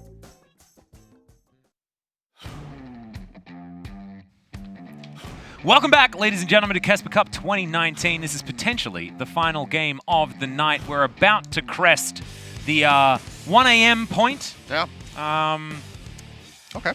And so that means that technically, Happy New Year's Eve Yep, New Year's Eve. to everyone. As Dread is going to come in, Spirit's going to spend some time on the bench, which is as it has been throughout the entirety of Afreeca's time here in the KeSPA Cup. I actually spoke to Dread 6 hours ago, just before this series. Let that sink in. Just about, you know, whether or not we'd see him, and he was pretty confident that he was going to be coming in. So I think this is something that's pre-planned. It's not based on performance or anything like that. I mean, it shouldn't be because Spirit still played a phenomenal game. Yeah, he did. So, very much would have deserved to stay on. But there you go. Haha, they found it. Yeah, Lucian banned away On right the off blue the bat. side as well. I love that. Yeah, have to do it. And we'll be the casting up. Yeah, still going to be focused ban coming through here on to Hanwha Life. And now the Tom Kench going to be taken away as well. So two of the most instrumental parts of Afreeca Freecs' composition that they had in game number 1 now going to be removed.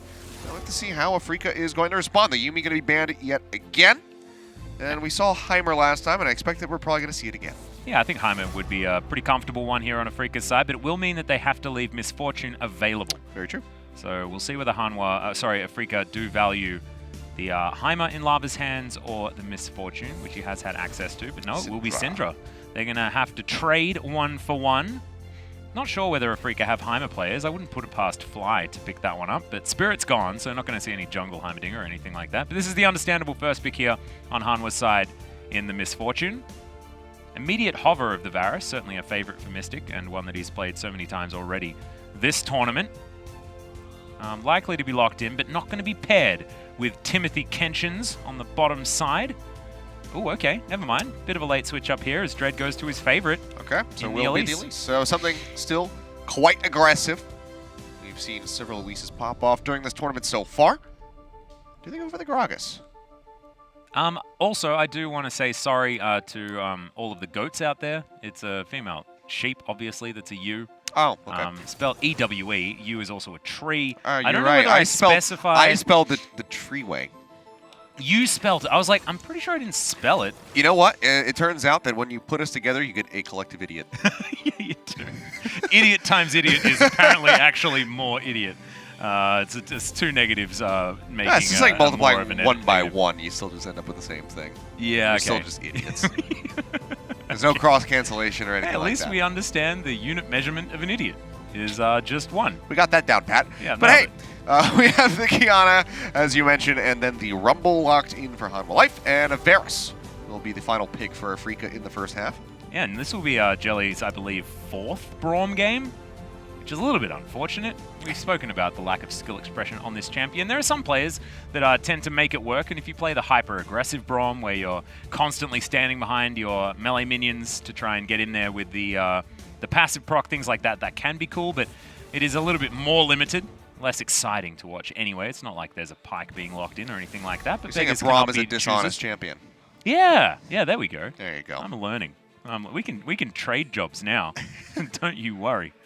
I already have an iconic line in the Overwatch world. You do? Yeah. I'm not going to repeat it. It makes me embarrassed. As the Quinn going to be taken away here from CuVee once again, despite there not being a Yuumi to pair with it to make it that absolutely awful combo that we saw employed to perfection by Hanwha Life. Well, even then, also just you can see the Renekton ban coming in from Hanwha Life in reflection of that Quinn ban, so making sure that they don't try to snatch that up for the top lane on the side of the Afreeca Freecs. Final ban for them. Yeah, that's sort of the answer, yeah. As that's Pantheon. Haven't seen like too much of the Pantheon. Actually, haven't seen it locked in yet, but have seen a few scattered bans of this champion, and a lot of players picking up the newly changed Pantheon. Proud of you, by the way, for not calling it Kale this time around. Thanks. You are more than welcome. And I almost made that mistake as well when I first saw it. It's just very different. And we're very used to the Pantheon face because he's been around a really long time. Yeah, it's very clearly a spark. This is kind of like a helmet with with a glow going off the top. So you think, angelic glow gleaming off the helmet. I think kind of looks like a Velodrome helmet to me. A little bit. It's like, oh, is that Cyclist Kale that's been banned? Not going to be the case. Is Lehends thinking about Rakan, which would be interesting, and in fact has locked it away already.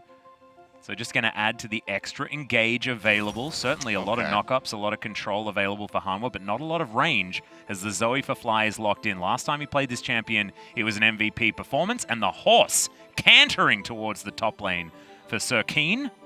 I don't know whether he's been knighted, but I just felt like saying Sir Kiin because, knights tend to ride horses, and that's what Hecarim is. It really is 1 a.m., isn't it? It is. Yeah. Sorry about that, Achilles. 104.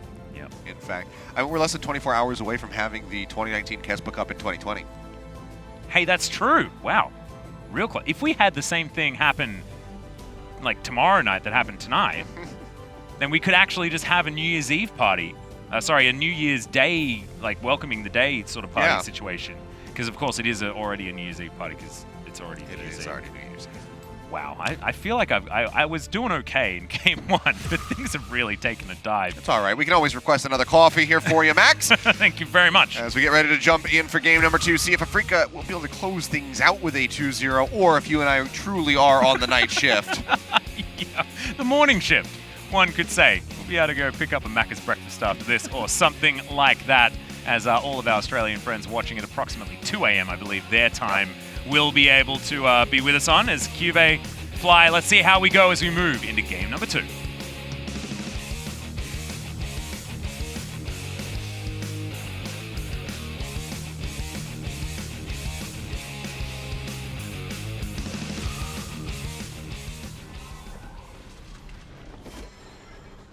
I'm alive. Hana, do set. Hanwha Life fighting. Afreeca! 1, 2, set! Afreeca fighting! Thank you. I don't know why, because it's different people doing the chant. Yeah. I don't know. We just sort of follow along from what they're It's always doing. just like a high-pitched one or a low-pitched one. That's just what we get. We truly have vocal range. Yeah, and we certainly have ran out of ideas. So I think that, if we're wasting it on the fan chants, really that's not where the brain power belongs. We've certainly got to ration it at this point in the evening. Lehends grandly entered the enemy jungle. Will now maneuver his way around, try and find himself an itsy bitsy spider who is spotted on that ward. Tempt is here as well. We'll see what information is being held by all of these players as CuVee sneaks in. Just going to be scanning with a spider. Won't really be able to find anything. Ships in the night at this point. As Lehends is going to back very deep in enemy territory. No ward on the camp of that Brambleback, so still not a lot of information gained, and you saw the defense that Mystic and Jelly put up of their blue side jungle, so still not a lot of information about Dread's start on this Elise. And a better ward placement overall for Afreeca down below the Raptors. Be anticipating Haru to come down to that side, so pretty much certainly going to be gaining vision of him unless he goes for a top side invade after taking the blue buff. That's a really sneaky harpoon there from Tempt. As the pesky minion blocks the paddle star that Fly throws towards this Rumble, as the minion waves finally do meet here in the mid lane. And looking at the matchups, Kilios, the Aatrox versus the Hecarim feels relatively farmy to me. I think this was actually a matchup that we saw Doran play into an Aatrox as well earlier on in the tournament. I don't know if I would say that he played it. Doran was present. He got ganked in that matchup a few times. And then some other things happened as well. It wasn't a good showing for Hecarim fans nor Doran fans. I mean, Dragon X still won the game. They did. It was just a very rough time for both he and Fisher. Well, Kiin, so far, he's shoved an entire minion wave towards this outer turret top lane, and now it's CuVee going to even up the CS by farming out all of those minions. Very deep invade, but the vision is going to be there. Spots out Kiin, moving on down. One of the cool things about Hecarim that hasn't changed in quite a long time is his ability to take teleport and ignite instead of any flashes, as Dread thinking about coming in for a gank on the top lane. CuVee is aware of this, so Dread just going to start pushing forward. We'll have the minions on him, so chip damage going to be coming out. Infernal Chains do about it. Oh dear. Despite the fact that he didn't die, there's a lot of minions that just did to the turret. CuVee denied a lot of experience here. Knock up bottom lane. They're still sticking around up top. If at first you do not succeed, try again. Good double knock up though. Push their way out. Repel's going to be coming down, looking for CuVee. We'll be able to find the first blood. It's actually going to be Kiin claiming that one, but they managed to burn the spider with fire, as you're supposed to do in all cases if you have arachnophobia. Tempt now overheating, will be able to finish off. Do you do the same thing for horses? Lane. No. Okay. But Tempt gets a double kill on the Rumble. Meanwhile, that's going to be the engage here into the bottom lane from Lehends. Just getting a cheeky little knock up, trying to chip away at Jelly and Mystic as much as possible, but already a much better start for Hanwha Life. Yeah, fantastic. Able to be ahead in the kill score. Remember, we were talking about Afreeca being on track for a perfect game around the 15-minute mark. And now CuVee's moved towards the mid lane to at least cover for Tempt as he makes his way back. And now Lehends, procs that passive there bottom side, just waiting for Lava to re-attend this lane towards bottom side. Looks like he's not going to go for any of those Doran's Blade shenanigans that we've seen so much of from Misfortune players. I think it's about 4 that you can afford to pick up in the early game just to make sure you dominate that lane. As we check out the replay, this double knockup from CuVee was certainly pivotal in making this work. Yeah, I mean, they feel like that they can go for this because of the potential reset on the tower aggro with the repel, but Tempt arrives, he's already got the heat prepared, so it's just melting them, no pun intended. And there's just nothing that Kiin can do. He's completely out of mana, so Tempt just burns him down. Meanwhile, back up top, Kiin getting jumped on. Yep, he just canters away though, and Mystic is being flashed on here. Once again, things going well for Hanwha Life. Flashes forward from everyone as now Jelly getting chased down. Even the Gleaming Quill landing. The Piercing Arrow not quite enough damage. Red. Now trying to roam his way down, but no one's really taking much damage, so this early in the game at least not going to have the best execute here, especially since Lehends still has a pretty decent amount of mana. Lava's but I feel like this would still be a bit wanting for Dread. Mystic has returned, so maybe they try to make a play now that he is back in the lane. In the meantime, Kiin is just having a rough time. Oh, such a dangerous back timing, and Lava is absolutely punished. No mana at all, and Mystic picks it up with an empowered Q. Repel to get out, just a mistake, but not an understanding of exactly where that spider was, so unfortunate for Lava. I just think, if you're going to recall right there, you might as well take 5 more steps back, go to the tower, just keep yourself that much Yeah. safer. If you don't have any information of where the enemy Elise is, you see the ADC coming back into the bottom lane, you should have some kind of idea that he could be on that bottom side of the map and that you will in fact die. So a little bit of laziness, we'll say, from Lava there, not strutting his way back over to the tower, and does cost him his life. Yeah, well, Onslaught of Shadows used to move CuVee back under the turret, but doesn't quite get him there. The fear from the World Ender and the pullback from the Infernal Chains. Not quite enough, and Kiin gets himself underneath the turret. Lava's here somehow, and Haru not going to die to that turret. Lehends turns up, and it looks like these plates are going to be eradicated and moved to a very different cabinet. As Tempt was roaming up as well, that would have been 5 members in the top lane, and Kiin's feeling mighty ganged up on. Yeah. So, already, it's going to be that 4-2 start here for Hanwha Life. Trying to get to that 1,000 gold lead. Going to be eluding them so far as we take a look at down to the bottom side of the map. Yes, replay of what went wrong earlier on in this one. Mystic getting chased down towards the end, and just a lot of damage that Lava was able to provide. Yep. Push forward, the flash is in. Lava able to find that kill. Did eventually get taken out as Jelly was barely able to escape with his life intact. Tower takes a ton of damage, just going to be that last plate really remaining here. So in danger of having that first turret fall pre-10 minutes there for the Afreeca Freecs. Now pushing forward, seems like they're trying to find Haru, get a catch on him. Plenty of CC between the Elise and the Braum, but Haru is well up into the top side of the river where it seems like Hanwha Life after game 1 has just gone into full attack Kiin mode. Yeah, they're trying to shut him down. Kiin was an absolute menace in game number 1. You may as well make him a non-factor in game 2. So far, working out a treat as these plates all go over. Of course, not worth quite as much as they used to, but still pretty good. Grand entrance underneath the turret. Just a bit of extra harassment here. Not going in for a full commitment yet, as Haru will just be taking away the Krugs. They don't want to go for a dive. So we'll just go ahead and leave Kiin to his own devices. But they've already opened up a very nice CS lead here for CuVee. Kiin pushing forward. And okay, just waiting out that timer. Letting people go home because he just wants some time with this minion wave. Jelly's moving on up, and much later Mystic will arrive here as well. So it looks like they are in position to try and contest for Shelly. Potentially, CuVee over here will try and defend this outer turret. And finally, we have some normalcy as far as where people are, apart from a pesky Braum waiting up towards the top side. Dread is going to take this Cloud Drake, and with the rest of his team milling around Shelly's area, it won't be an answering Rift Herald after that first neutral is taken here from the Afreeca Freecs. So nice coordinated play here from these guys. And now roaming up, so Rift Herald will be started. This is the Eden Vision, so that's why everybody's roaming up through the river, just to give some added protection for the Hecarim, as he so desperately needs it right now. Yeah, shout out to Mystic here, who's been able to stay ahead in farm, despite whenever we look down there, him being at the mercy of this Misfortune's pretty important damage, because that's a trouble bubble. Oh dear, Lehends almost just popped. Ignite burned as well, looking for that finish, but Jelly not really able to get in there in time, and of course the Rakan is very elusive, so just goes ahead and slithers his way out of there. Even more dangerous, actually. Often the Rakan will take the Guardian, which would have helped him stay alive there, but does have the Aftershock available, so yeah, just slightly off on the amount of damage available, and with just a lost chapter, you wouldn't expect the Zoe to be one-shotting, but bit of a snapshot as to what we can expect from Fly as the mid-game rolls around. Currently still in early-game territory.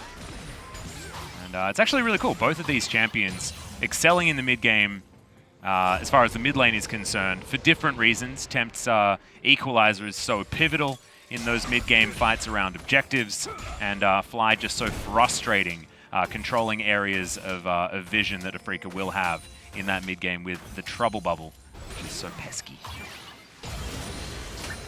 Well, for now, will just be some normalcy, as you said, slowing things down a bit, as Haru is just going to be picking up this Scuttle Crab. Ouch. KeSPA goes for that attempted gank here in the mid lane, manages to get the flash out from Fly. Yep, the real flash, of course, can be very confusing with the old Zoe, but good pickup of the fact that it was the real flash and not a counterfeit one. Cocoon, Lehends, Battle Dance available. He'll be fine. Yeah, Mystic a little bit too far away, even with the piercing arrow, so not looking to collapse in onto that. As Kiin will just be roaming down to clear out some added vision here for Fly to keep him safe on the Zoe. Yeah, sort of returning the favor. CuVee makes a visit, as does Kiin, however, not able to get any flashes out of Tempt or anything like that. CuVee, a couple of Doran's Blades just to keep him healthy in this lane, and now building towards that cooldown reduction that the Aatrox loves so much. Kiin dashing around underneath this turret, as a horse loves to do.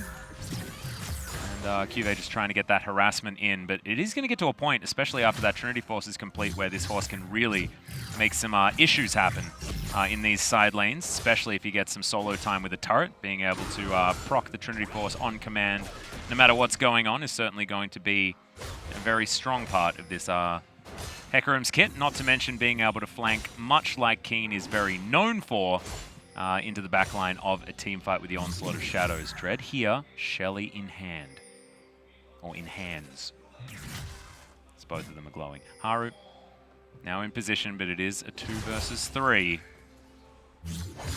Who strikes first, Achilles? We're waiting. The Roam's still coming up. The Rumble now going to be joining in.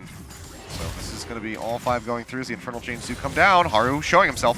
Yeah, Dread looking for the cocoon, will find it as there's the onslaught of shadows. Haru, oh no, 1 away from a stun, but he's surviving for so long, and Jelly has to go golden to avoid the damage. Bullet time is huge as Jelly's able to escape for a moment, but Lava finishes it off. Almost a triple kill for the Misfortune, but he might be able to make it happen here as Mystic is running as fast as his little legs can carry him. The flash forward, and he can't get out of the chains. Boom goes the Dynamite, and Lava grabs that extended triple kill that we were looking for. And speaking of looking for things, were you looking for 3 games?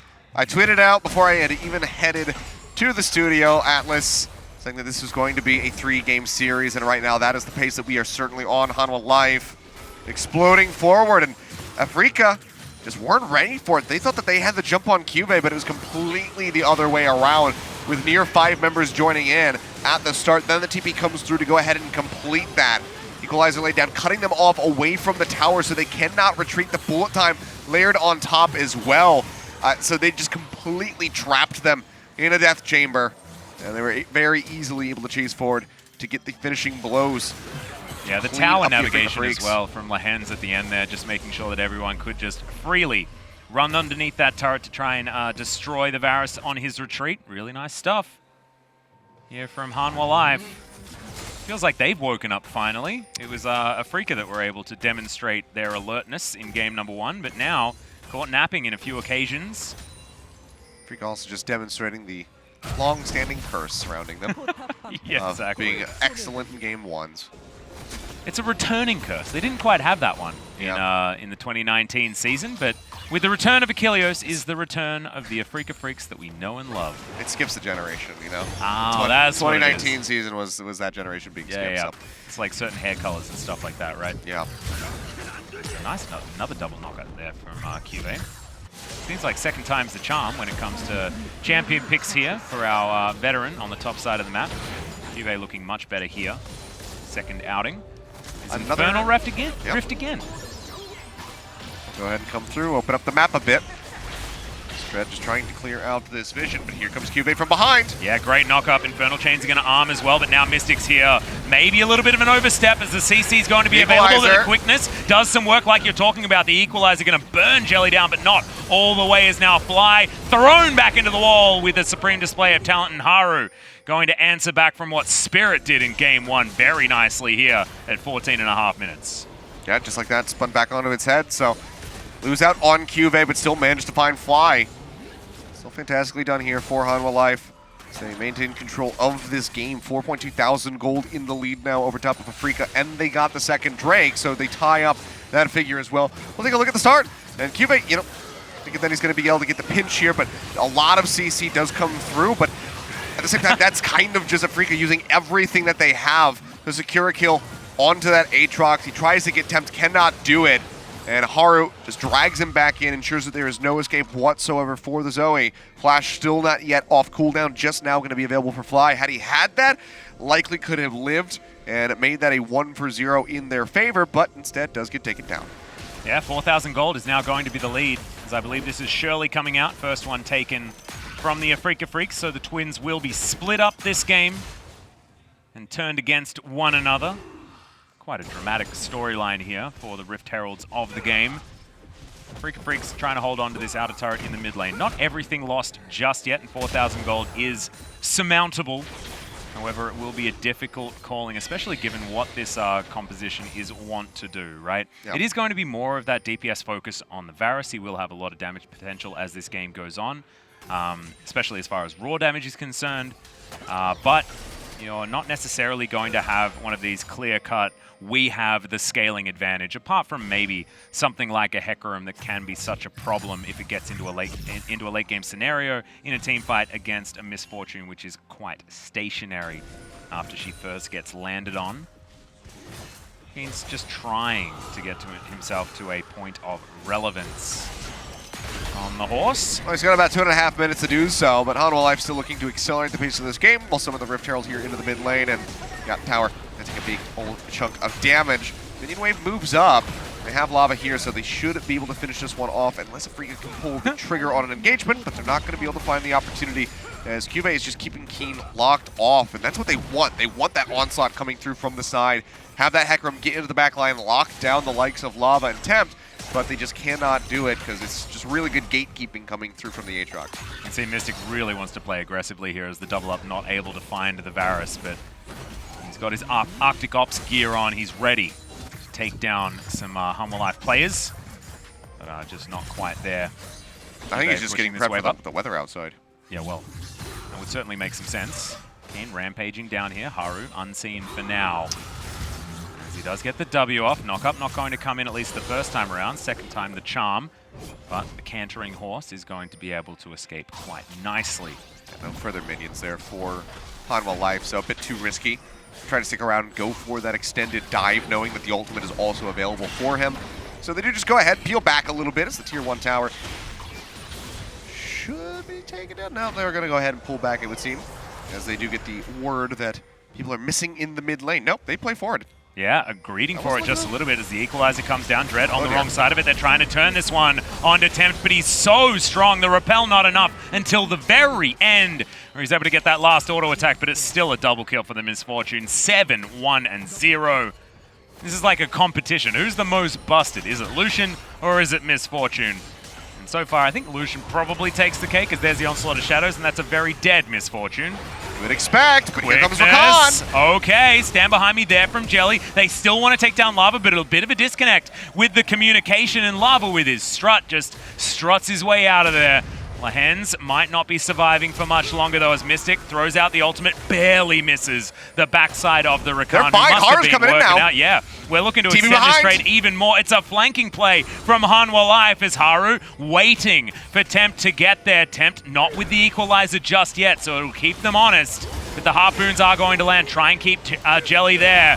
And there is the Glacial Fissure. Grand entrance onto Lehends, who's controlling this fight for so long. 1 for 1, but it's Mystic that falls down so much of that consistent damage. Now dead on Afreeca's side. They're waiting for Fly to turn up. They're waiting for this Zoe to get here, as the Paddle Star is going to miss, and that might be go time for Hanwha. CuVee unable to get that first knock up, as this team fight is going for absolutely forever. Hanwha needs to leave, though. Fly, he's got so much damage, he's got so much mana, and they are all on slivers of HP. Right now, hiding in the alcove, and there's nowhere to go. CuVee has to play up to the front, but he's got no HP. Full time, however, does come through.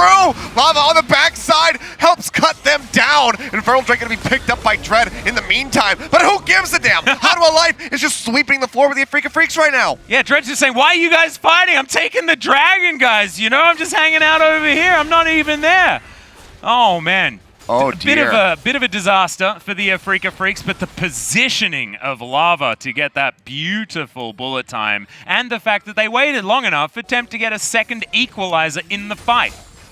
So well done by Hanwha Life. I thought they needed to hightail it out of there. It was looking so dangerous for them, but Lava having enough mana to get that bullet time up just helps cut them down, and that was the additional bit of damage that they needed. We'll take a look at the rest of this as Tempt arrives.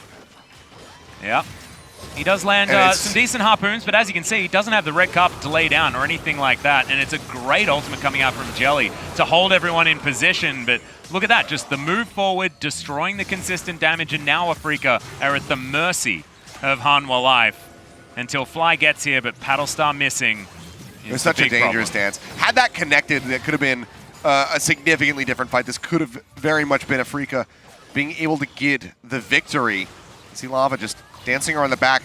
looking for that setup, in fact, on the bullet time, just waiting for them to get stacked up. And as soon as that Infernal Chain Pull comes in, he unloads with it. And the ult is enough, and the auto attacks go very well cut through a squishy Zoe. So they are able to clean that one up 15-5. Yeah, it's like the same game as last game, but on the other side. Yeah.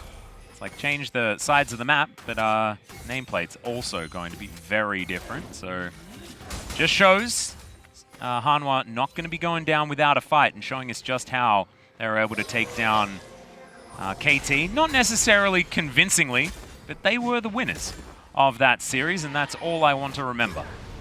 As the Baron now being looked at 21.5 minutes into this game. 6,000 gold is the lead. Hanwha do have complete vision control of this area. With the Infernal Rift, it means there are a lot of angles that Afreeca can approach this pit. And Hanwha not wanting to start off any Barons or anything like that just yet, especially not with CuVee towards the bottom side. Able to apply that pressure without Hanwha actually doing anything, as Dread's going to face check, and I have a feeling he's just going to die. And he did. A regular profit right there, Max. Yep, same thing possibly going to happen as the bullet time flies forward, but thankfully Unbreakable is available for Jelly. Still took a lot of damage, but not enough to kill the Braum. But now, without a jungler, Hanwha Life feels like they are able just to take down Afreeca Freecs. Oh, sorry, take down the Baron buff right in front of the Afreeca Freecs.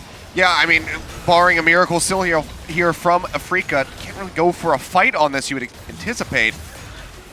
Yeah, make it rains in. I could imagine that possibly a team fight. Onslaught of Shadows is available as Fly looks for the burst damage, but Haru is going to be able to get there. The equalizer, the double knock up, the bottom lane obliterated in the blink of an eye as now Fly trying to run away from CuVee, but he lands that one. The sidestep on the bubble. CuVee's woken up, everyone. Gets the flash, but the blast cone is available, and Dread makes it out of the death chamber. He's not going back in just yet, and he's able to protect his mid laner for now. But now they can just cut straight up the mid lane to get the first tower. We'll see how far they want to push this. They've got plenty of wave clear with the Rumble, with the Misfortune, so should be at least an inhibitor going over to Hanwha if they want to keep playing up. Mystic, however, is going to be respawning in 6 seconds, so might be safer to pull back, and it seems like that will be the call. Try and just get ready for that Infernal Dragon that's going to be spawning in 1 minute and 15 seconds. So not going too crazy. They've got that 10k gold lead. They have the Baron buff for a while. They don't want to get overzealous and throw this away. They want game 3. Yeah, and they're looking like they're going to get it as well pretty comfortably as we have a look at the replay. Really nice layering of damage with the equalizer. Tempt's Rumble has just been a joy to watch so far this game. Feels like he's the man that's been able to bring the new meta towards us, you know? Debuting the Nocturne here in the KeSPA Cup, as well as really piloting this new flavor of Rumble mid lane here as well. Certainly have seen it a few other times, but Tempt certainly having the biggest pop-off thus far. Trying to ignore Lava with his 9-1-4 scoreline as the equalizer once again going to come down. Mystic almost half of his health bar. Going to be eradicated as Kiin is here, but it's a good stopwatch that's going to come down. Good knock-up as Haru doesn't find the damage with the Supreme Display of Talent, as maybe this is it, but no. 2 of the damage dealers have gone down. Dread having to flash to get the hell out of there as CuVee still has a full health bar. Yeah, gets that arrival and then turns that fight on its head. It was looking so good. It was looking like maybe this was the moment that Afreeca could actually get back into the game, get set up to pick up their 3rd dragon, but not going to happen, not this time. Dread does manage to escape back into the base. Haru now just starting up that Infernal, and this will be 2nd Drake taken for Hanwha Life. So still a ways away from that Dragon Soul, but so very far apart is the gold values here for either team. Yeah, 48,000 to 37. Yeah, this is a blowout. 38 to be fair. Yeah, 10k gold leads. Nothing to scoff at as we have a look at this fight. And like you were talking about, it was Afreeca looking like they may have found the fight that they were looking for, but it's about 10 minutes too late. Because now the wallets of this Hanwha Life squad are just way too heavy. You saw CuVee really put his back into that particular front flip as he just took the horse to the glue factory. Oh dear. Yeah, those references coming out again.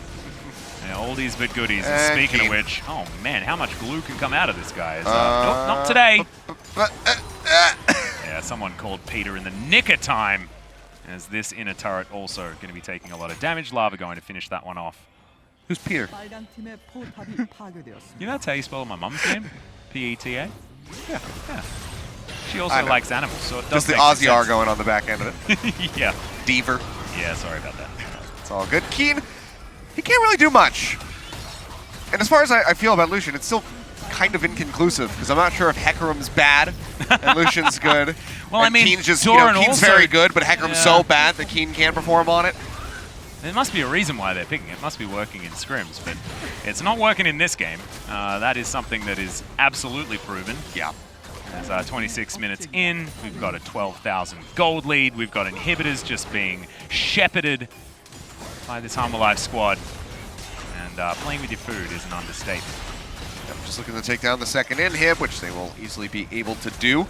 Minion wave is moved up in the bottom side if they wanted to try to rotate down and get the tier 2. They can go ahead and clear out some of the vision along the way, and it seems like that will be the play as the pings do come through. Blue buff can also be stolen. Yeah, may as well. When in Rome. And Lava down here going to join in, and he's going to be a lot of this damage that's going to help destroy the bottom inner turret.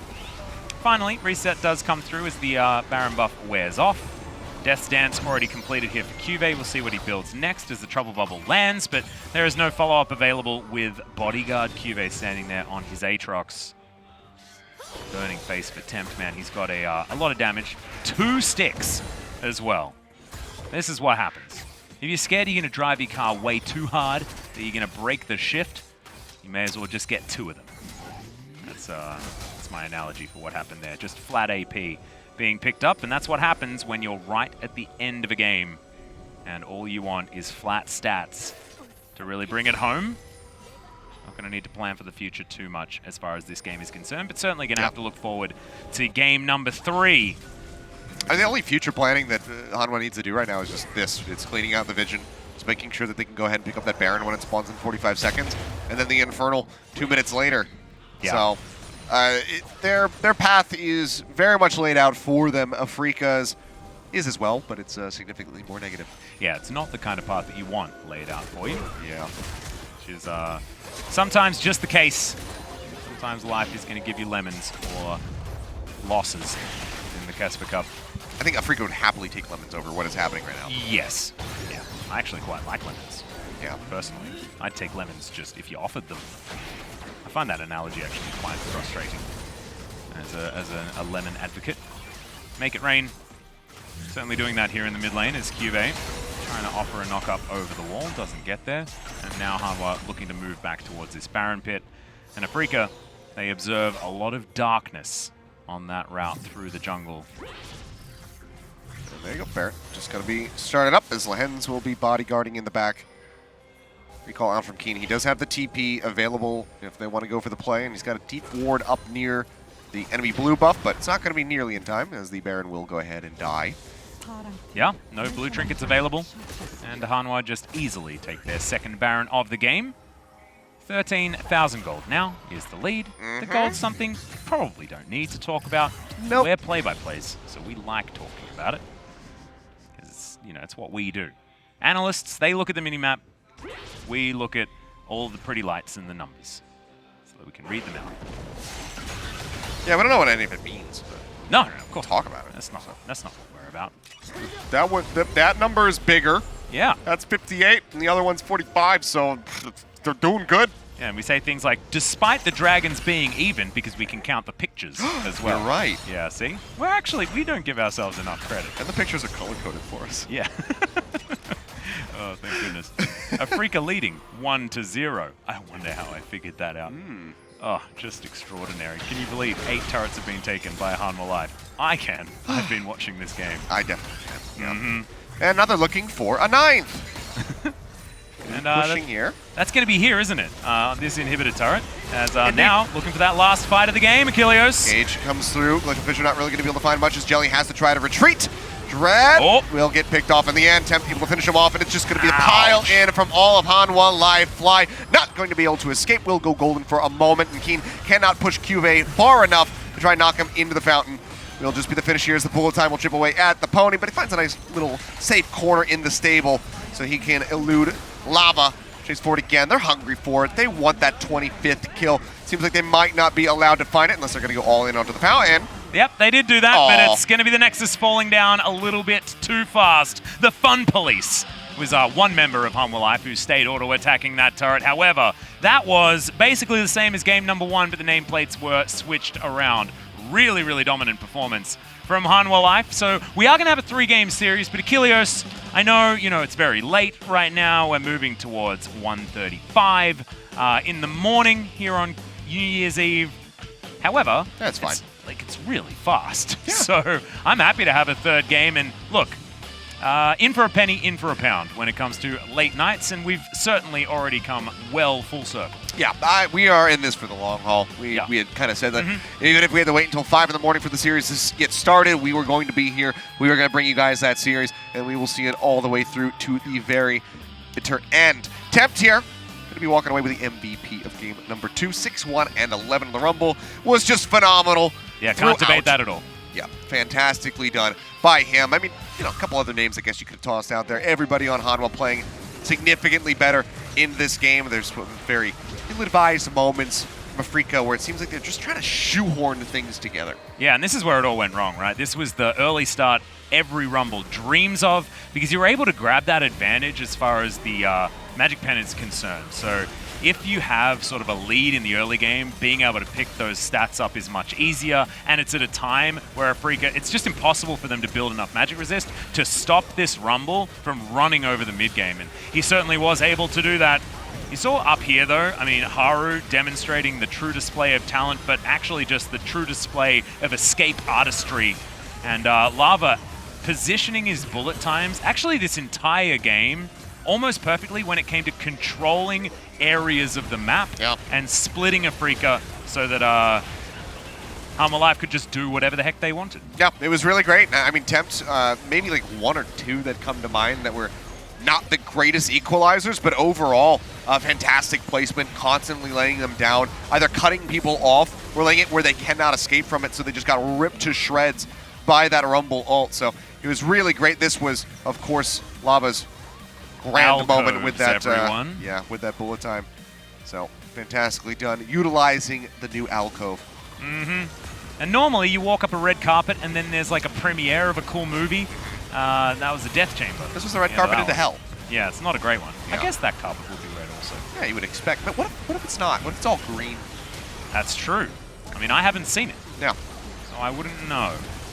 Would be a little bit strange. But they were able to get the lead and they just never let go of it. So Hanwha Life, like you said, complete 180 on game number 1. But now the question is, what happens in game number 2? Exactly. Is it the color of the shorts or is it the momentum, Because so far it's been blue side dominating in both of the games. So perhaps if you're just wearing that clothing, you're going to be feeling pretty good. But ladies and gentlemen, after that 30-minute match, we are in for a 3rd. So we're going to go for a short break, and when we get back, the deciding game between Hanwha and Afreeca Freecs.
On the battlefield, dominate your competition with the infrared beam.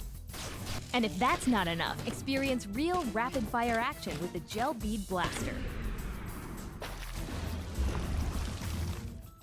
With the included interactive curriculum, anyone can learn how to code, teach it to move, recognize shapes, and a whole lot more.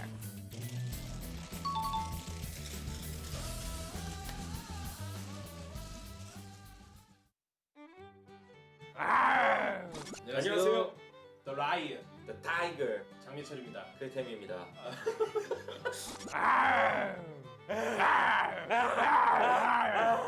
맹수들의 식사 시간이라는 이런 타이틀을 걸고 만나게 됐는데 이런 캐스파 컵이라는 상이 차려져 있잖아요. 이름도 약간 캐스파 컵바. 캐스파 컵또 해설 안 하신다고 들었는데 맞아요? 못하죠? 네. 사고를 한번 쳤어가지고. 그래? 껌이에요 껌! 아프리카 프릭스 만나보도록 하겠습니다. 팀은 일단 다른 거보다 좀 외모가 엄청나다는 게 또 호평이 많아요. 아 무기 좋다. 3명? 몇 명을 딱 네? 정하지 마요 그렇게. 화제가 된 선수들이 실제로 3명이었어가지고 무기 좀 룩이 좋다, 보기 좋은 떡이 맛도 좋다. 유명한 셰프가 또 다시 들어왔어요. 완전 탑 셰프. 유명한 셰프가 별로 없는 것 같아. 그건 맞아요. 하도 이 롤판이 오래되다 보니까 경력들이 다 높아. 다들 이제 커리어도 있고. 커리어가 있어서 어떻게 보면은 레스토랑 오너에서 약간 주방장으로 내려온 최연성 감독이 있고요. 그다음에 그때 탑솔로 한때 저희를 이제 국공에 취하게 만들었던 약간 아프리카 프릭스 그룹의 네. 실력파 메인 보컬이라는 말이 나와요. 그렇죠. 프랜차이즈 스타. 최근에 또 이제 플라이, 미스티 영입에 성공하면서 재밌는 재료들이 선택이 됐어요. 근데 플라이라는 식재료는 조금 너무 호불호가 갈리는 식재료가 아니냐. 딱 그 말이 정확한 거 같아요. 네. 완전 극단적인 거고. 홍어라든지 민트 초코? 야, 그 너무 센 거야. 아니 극단적인 홍보를 하고 있어요. 하와이안 피자나 민트 초코인데 이게 메타에 따라서 호가 되느냐, 아 요새는 또 메라 그래야 되는데 매불매가 매가 되느냐 불매가 되느냐 뭐 이런 미드라이너가 있기 때문에 이 식당은 조금 매니아틱한 그런 식당이 되지 않을까. 동물로 치면은 아나콘다. 아나콘다 괜찮을 것 같아. 이게 외래종이면서도 이게 맞는지 모르겠지만 네. 너무 좀 세니까. 아니, 뱀이 일단 호불호가 되게 심하잖아요. 아 맞아. 그리고 네. 물소를 한 입에 먹잖아. 그렇죠. 누구든 한 입에 먹을 수 있는. 그리고 변온 동물이잖아요. 기본적으로 뱀은. 전문 용어 나왔어. 네, 현지화에 실패하면 죽을 수도 있기 때문에 그래서 저는 아나콘다 괜찮을 것 같습니다. 진짜 우리도 뱀은 잘 안 건드려. 맞아요. 그만큼 아나콘다. 배 안 고프면 네. 지나가다가 그냥 물소나 사먹어. 아프리카 프릭스의 순위 또 예상을 해봐야 되는데 저는 변온 동물이다 보니까 극과 극일 것 같아요. 못하면 바로 탈락. 못하면 바로 탈락. 있지. 근데 잘하면 4강. 그만큼 얼마나 잘 잡아먹고 다니면서 소화를 빠르게 시킬 수 있느냐. 아 근데 진짜 말씀하신 거에 완전 동의하고 지금 당장 캐스파컵은 시간이 너무 짧아서 4강까지는 고점을 찍어도 좀 힘들지 않아요. 조금 고점만 낮추면서 8강 2라운드? 잘 되면 아프리카 프릭스의 키플레이어를 뽑아봐야겠는데 기인이라는 생각이 들어요. 사실 저번 서머 시즌 후반부에서는 우리가 봤던 기인보다 조금 아쉬웠던 모습? 오히려 어찌 보면 기인과 그러니까 아이들인데 기인만 그러니까 뭔가 다 비정상인데 기인만 너무 정상적인 그런 느낌도 있어요. 그래서 기인이 얼마나 비정상이 될 수 있을 것인가, 아니면 다른 선수를 정상으로 만들 수 있을 것이냐. 그러니까 이게 정상과 비정상이 기인 중심이기 때문에 우리가 나누는 거고, 과연 기인 선수가 얼마나 상대방을 찍어 누를 수 있을지도 한번 지켜봐야 될 것 같아서 키플레이어로 저는 선정하겠습니다. 네, 그럼 저 같은 경우는 간만에 우리 드레드 얘기하는 것도 좋을 것 같아요. 표식을 볼 때 느낌이 드레드였다는 생각도 들거든요. 그쵸. 이 선수 약간 맹수고 뭔가 변수 덩어리. 그런 느낌이죠. 이제 뱀이 머리가 잘려도 물거든요. 드레드는 자기 목숨이 날아가도 상대를 물어버리는. 그러니까 너무 공격적이야. 그렇죠. 적극적이고. 그런 느낌이 약간. 실수도 많긴 해. 내 목이 떨어져도 넌 물겠다. 그런 부분이 근데 부족한 부분이 많았어요. 그래서. 그렇죠. 이게 실제로 자기는 살면서 물어야 되는데. 그러니까 네, 우리가 너무- 다 죽으면 어차피 안 되니까. 맞아요. 그래서 드레드가 이제 조금 내공이 쌓였으니까 이제는 뭔가 훨씬 더 섬세하게 잘해야 된다고요. 맞아요. 그래서 드레드 뽑겠습니다. APK 프린스 카카오 선수가 나가고 최근에 폴로리스 선수가 들어왔어요. 엄청 화제가 됐어요. 발차기 어쩌고저쩌고 하는데 또 발차기 하면 또 클 텐데. 나는 앞발이 그럼 그럼 진짜 네. 잘했던 선수잖아. 아니 지금도 충분히 잘해. 맞아요. 네, 카카오가 나가면서 조금 맛이 밋밋해졌는데 플로리스라는 조미료가 딱 들어가면서 이게 팀의 색깔이 좀 한 단계 업그레이드된 그런 색깔이라고 생각됩니다. 전 그리고 APK 프린스는 익수를 정말 좋아해요. 익수가 좀 맛있어. 이게 약간 고수한 맛이 있죠. 우리 지금 컨셉이잖아, 컨셉. 아, 예, 진짜 뭐 다른 애들가 아니라 익수 선수가 진짜 그 맛이 예측도 안 돼. 먹기 전까지. 여기 전체적으로 다 그래요. 미드 바텀도 그렇고. 네. 그러니까 절대 그냥 사냥당하지 않을 거야. 만약 사냥당하면 엄청 진짜 창의적이고 무슨 사고 칠지도. 오히려 이런 팀들이 좀 잘하던 팀들 입장에서 까다로운 상황. 그러니까. 고슴도치 같은 느낌이랄까. 어. 그냥 안 당하고 아니면 약간 스컹크? 약간 스컹크? 그 너무 냄새나죠. 아니 자기 무기가 있다는 거야. 아. 그러니까 보기에 조금 그래. 좀 약해 보일 수 있더라도 만만하지 않아. 그러면 APK 프린스는 스컹크다. 우리도 못 건드리네요. 건들기 네. 힘들죠. 우리 네. 호랑이 사자 못 건드립니다 여기 절대. 잘못 건드리면 내가 당할 수 있고 그러니까. 막상 먹을 건 많지는 않고. 그러니까. 네. 약간 스컹크 같은 팀이다. APK 프린스. APK 프린스 예상 순위 한번 또 얘기해볼까요? 이게 아무래도 지금 캐스파컵이 다양하게 출전하잖아요. 그렇죠. 지금 KG에서 챌린저스까지 챔피언스뿐만 아니라 솔직히 현실적으로 좋은 성적은 못 낼 것 같은데 맛은 한번 보여줄 거다. 저는 LCK 팀 만나기 전까지는 이길 것 같은데 LCK 팀 만나면 조금 힘들 수 있다. 그래서 8강 한 명씩 뽑죠. 이 팀의 키플레이어. 저는 플로리스. 새로 영입됐고 리신. 과연 이 리신이 벤이 될 것인가? 그리고 지금 리신 또 메타잖아요. 맞아요. 리신 너무 사기. 플로리스는 난 익수구나. 익수가 좀 맛있어. 익수 그리고 과감하게 발언 한번 해보자면 무조건 이상한 거 한번. 한 번? 저는 3번 생각합니다. 특이한 맛. 뭔가 진짜 이런 거래? 일러오이 또 할 수도 있고. 아 진짜.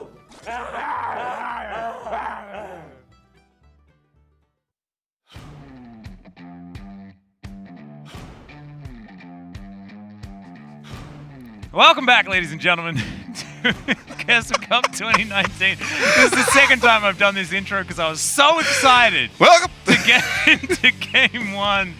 Game 3. Game 3. Imagine if we went back to Game 1. I think the Stockholm Syndrome is well and truly setting in here. Screw as it, I Spirit don't is care. back in again. Ring around the rosy. Find some critical issue with the series. Let's restart it. Let's go back to Game 1. Well, if we just have a really long game, and I know you're pretty good at those, we could probably just meld it into the next day's broadcast. You know, bring in GEN.G and T1. Yeah. Like, let's just keep the lights on. Handoff to Brendan and LS. Yeah, no need to warm anyone up. It's totally fine. Let's just get in there. Someone just go and, you know, set Faker's alarm or something like that. Get him out of bed. We'll just have to find a way to clone the production staff before then. Yeah, that's these true, guys are going to be running on fumes.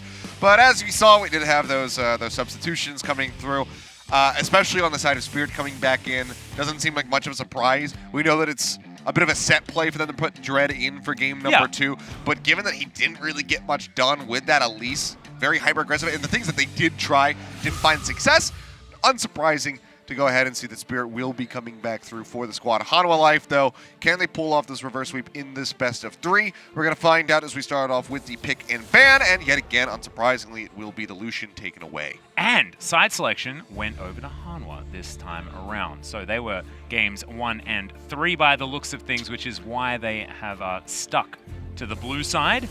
And that is pretty important, because our blue side has dominated so far this series.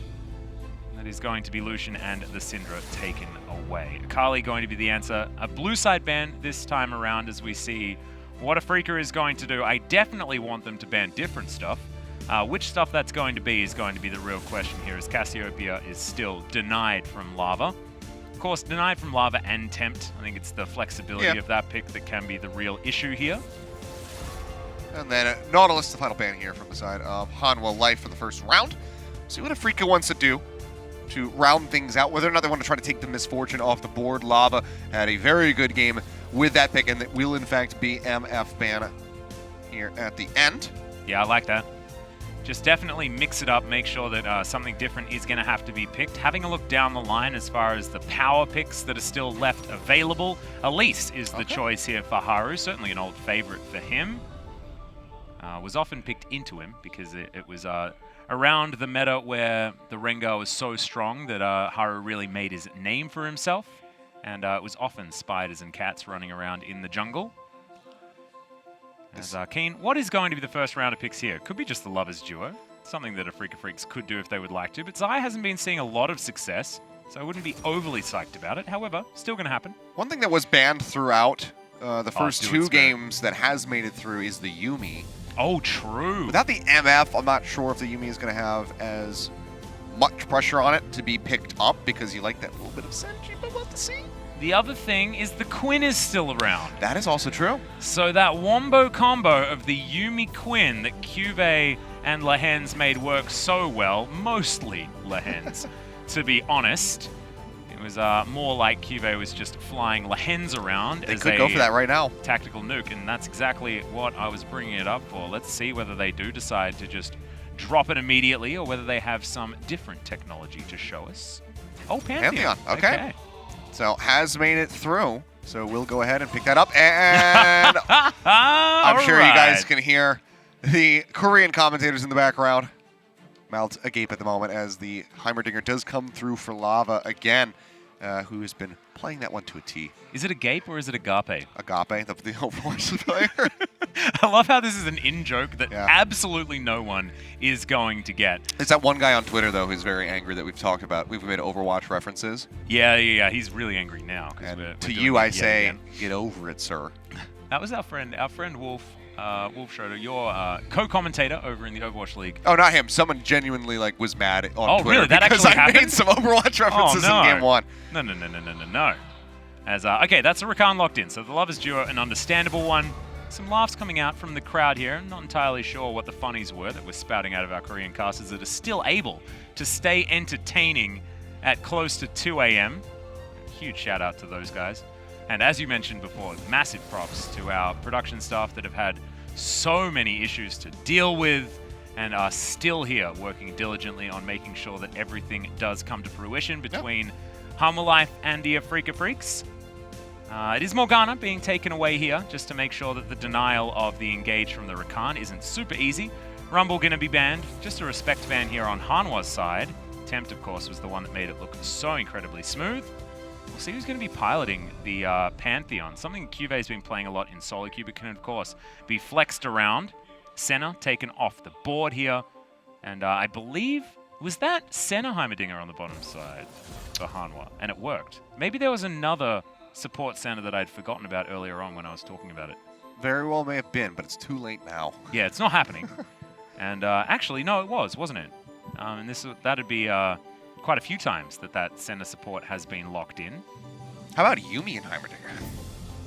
That could be what's brewing here on the Hanwha side. All those rockets flying out while you have the... Oh dear, is this Fly with the Ornn technology? I know we've been seeing a lot of Fly on control majors so far this tournament, but we have to look back to what Fly was known for, which was crazy stuff. You know, he put in like 60 games on mid lane Rammus for some reason, like a year ago. We don't know why, because he never played it. I think he was just enjoying it. I think it might be happening.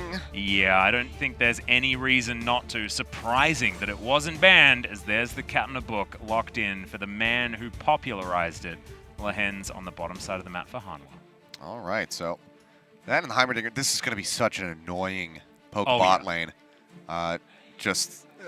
Think about the swag. Get strapped in, Mystic and Jelly. Oh my goodness. Okay, so CuVee is going to confirm that it is most likely mid lane Pantheon. I had to hold my tongue there just a little bit because, of course, both of these champions can be flexed, but it is likely that Pantheon will be heading towards the mid lane and now Fly with an opportunity to either counterpick or be happy to take the Ornn into the matchup. And counterpicking for Kiin is something that the Afreeca Freecs like to do, but putting Kiin on a tank is something I really don't like, personally. Well, I mean, I would have said the same for Chovy, but look at what he did with it. Hey, that's a good point. So yeah, we'll be Kiin with the Ornn, the Orianna in the mid lane for Fly to go up against likely the Pantheon. We'll see if they're going to flip around, as they do have 24 more seconds to do so before the comps are locked in. And as it stands, I really like what Hanwha have done. I love Lava's Heimerdinger. He was brilliant on the pick the first time out and was able to really run over the top of the opposition. And Lehends now with his Yuumi to back up the epic swag walking Hanwha on the bottom side. Imagine the Hanwha with the zoomies. Oh man, he'll be so frustrating, but super cool to watch, I guess, as he just melts his opponents with all of his turrets that he'll have set up and able to reposition so beautifully with the extra movement speed and as well being able to capitalize on the slow coming out from that prowling projectile. Lots of options, bottom side of the map. The Pantheon coming out for the first time here from Tempt in the mid lane. Fresh off an MVP performance. This could be Hanwha once again, a 3-game series towards the next round here in the KeSPA Cup. Let's see if they can get it done. We are burning not the midnight oil, but the 2 a.m. oil here as it's 1:58 a.m.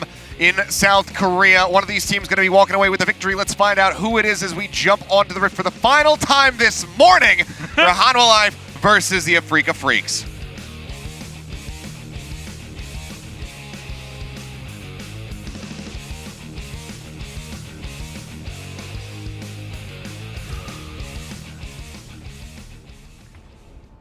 Hanwha, 하나 둘 셋. Hanwha Life fighting. Where do I go after that? What do I do? That's what I wanted to hear. Come on, mate. It's your turn. Oh gosh. Afreeca Freecs, 하나 둘 셋. Afreeca Freecs fighting. I don't know what accent that is, but it's an I didn't accent. quite. I knew I could try to do the accent, but my brain was trying to work out what it was first, and so I missed the start of the chant. I apologize. I just didn't even worry about what it was.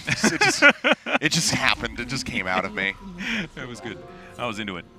As okay, let's see how this early game is going to pan out. A very standard composition here from Afreeca. They've got the front line, they've got the initiation in the Ornn, and of course the Rakan, who can help with that initiation, despite not being necessarily a front line. As alcove turrets to come in here from Lava. Yeah, Afreeca has the kind of composition that I'm used to seeing before all the mage bot stuff really started coming to fruition. Yep. So this is like the majority of my League of Legends career on the right, and then the left is just the nonsense that is taken over. Yep. We've got like cats on books, weird engineers hanging out with them as well. It's fun stuff. Bottom lane, it's very, very strange. I'm all about it personally. Plus, there's now a Pantheon, and he's quite different. Yeah, that's very true. It's like similar but different, you know? It still has the Grand Skyfall, just works a little bit more strangely now, and he you slides charge in up more. your Q. You've, you know, what was your reference earlier to the keeping you honest, or the honest gameplay? Dishonest champions. Yeah, so Pantheon's a little bit more honest now, you know? Okay. The Q is a skill shot, you can charge it up, do extra damage, things like that.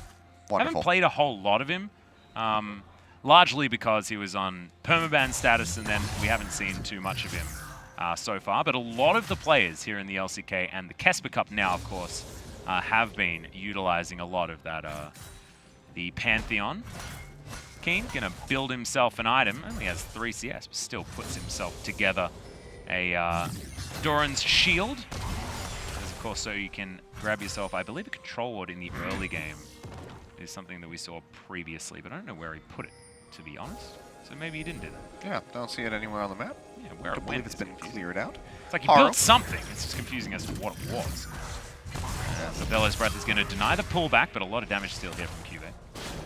Yeah, that's kind of how these trades are going to go. Even if you deny the CC, it's just more time that CuVee is going to have to beat the crap out of you.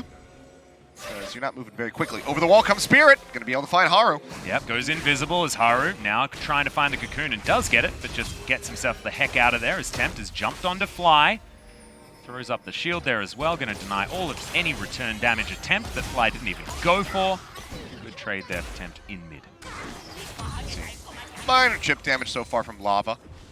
As we begin, Haru's going to rotate down to the bottom side of the map. Do they actually want to go for a dive this early in? It's just 3.5 minutes. Level 3 not yet there for Ben. Who, of course, has been subbed in. We had wow, okay. Yeah, there we go. We had the wrong name in the pick and ban overlay. Lava going to be throwing down those turrets, tosses out the rockets. Trying to trade a little bit back, but it seems like this is just going to have to likely be the recall completed for Haru, as the minion wave's quite far away. Yeah, we apologize for not picking up on that one. Of course, didn't get a graphic or anything like that. Mystic and Ben, old teammates from a couple of years ago, now reunited as that Cocoon is going to smash that minion. There's double teleports flying forward. Ben doesn't get the grand entrance, though. And now Tempt down here, joins his friends, and leaves immediately. It's going to be one of these games, Atlas. It is feeling like one of these games. It's like both of the teams have decided to do the losing side of their respective losses, which is not so great. I would have preferred to see the other way for the high-level League of Legends, but it's still very early days in the game, very late days when it comes to the state of the broadcast. So you can understand some fatigue setting in here for these players. In fact, you could have understood it 6 hours ago. It's all just in the eye of the beholder. This could be a very early state of the day as well. That's very, very true. And given the internationality of our broadcast and our viewers, I'm actually quite unsure about when you started watching and what time it is now, but I imagine that the times of day have changed drastically quite a few times. Yes, it has. Yeah. In fact, Achilleos was just enjoying a night at home and is now working and has been here for quite some time. That's quite all right with me. I appreciate it a lot, my friend. And, no problem. Like I said, no one should suffer alone in those pause moments. I appreciate you suffering with me here as the game has finally started progressing again. I don't know what you're talking about. I'm not suffering at all. This is great. I'm normally up until like 5 in the morning anyway. That's actually very, very true. I stayed up all night last night playing Sea of Thieves. You actually you rearranged my opinion of what a night owl actually means. Night owl doesn't mean night owl. Owls, in fact, it's an owl that's awake during the day, but it's after being awake the entirety of the night as well. Yeah. And then trying to work out whether to nap or have a real sleep and what an actual sleep schedule is. Or it's a character in Watchmen. Yeah, one of those. That's potential. That's not quite the reference that I was making. I do want to watch that show, though. It's very good. Haven't watched that one yet. I very much enjoyed it. I think that fans of the graphic novel will also enjoy it as Kiin connects in on the Spirit, but just going to be a little bit of harass. Yeah, not a big deal. There's no Bellows Breath available there for Kiin to get out of the Infernal Chains, and he's behind by a lot. I would say read it for those who haven't yet watched Watchmen on HBO yet, but make sure you read the graphic novel first, otherwise you're not really going to know what's going on. The movie will also suffice, but there's a major plot point that is changed for the movie to make it a little bit more sense to a broader audience. That is not there. The Watchmen movie was, I watched it without reading the graphic novel, and I found it quite difficult to follow, although it was quite a few years ago that one did come out.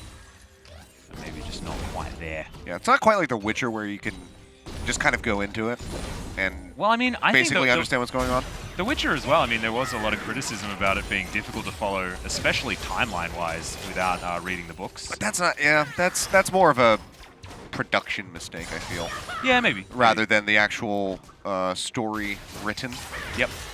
Nothing making it truly obvious apart from certain characters being alive when they're theoretically not, and stuff like that. So that's just more on the editing and writing a little bit, because obviously they wrote it with that timeline in mind, but I think it could have been conveyed a bit better. Yeah. But overall, just a fine series. I think it's just, a lot of people. I really enjoyed it. A lot of people have been saying it's excellent. A lot of people have been saying that it's not very good. I think it's right in the middle. It's perfectly average, if not just slightly above average. Yeah, I also think Henry Cavill was brilliant as The Witcher as well. Yeah.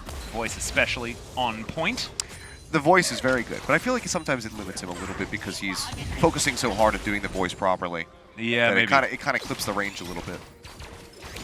But that's just me. Yeah, no. I can understand. The criticism. Fair. I've been a bit of a Henry Cavill fan just in general because I like that he's a gamer like you and me. Yeah. Man from Uncle. Very good movie.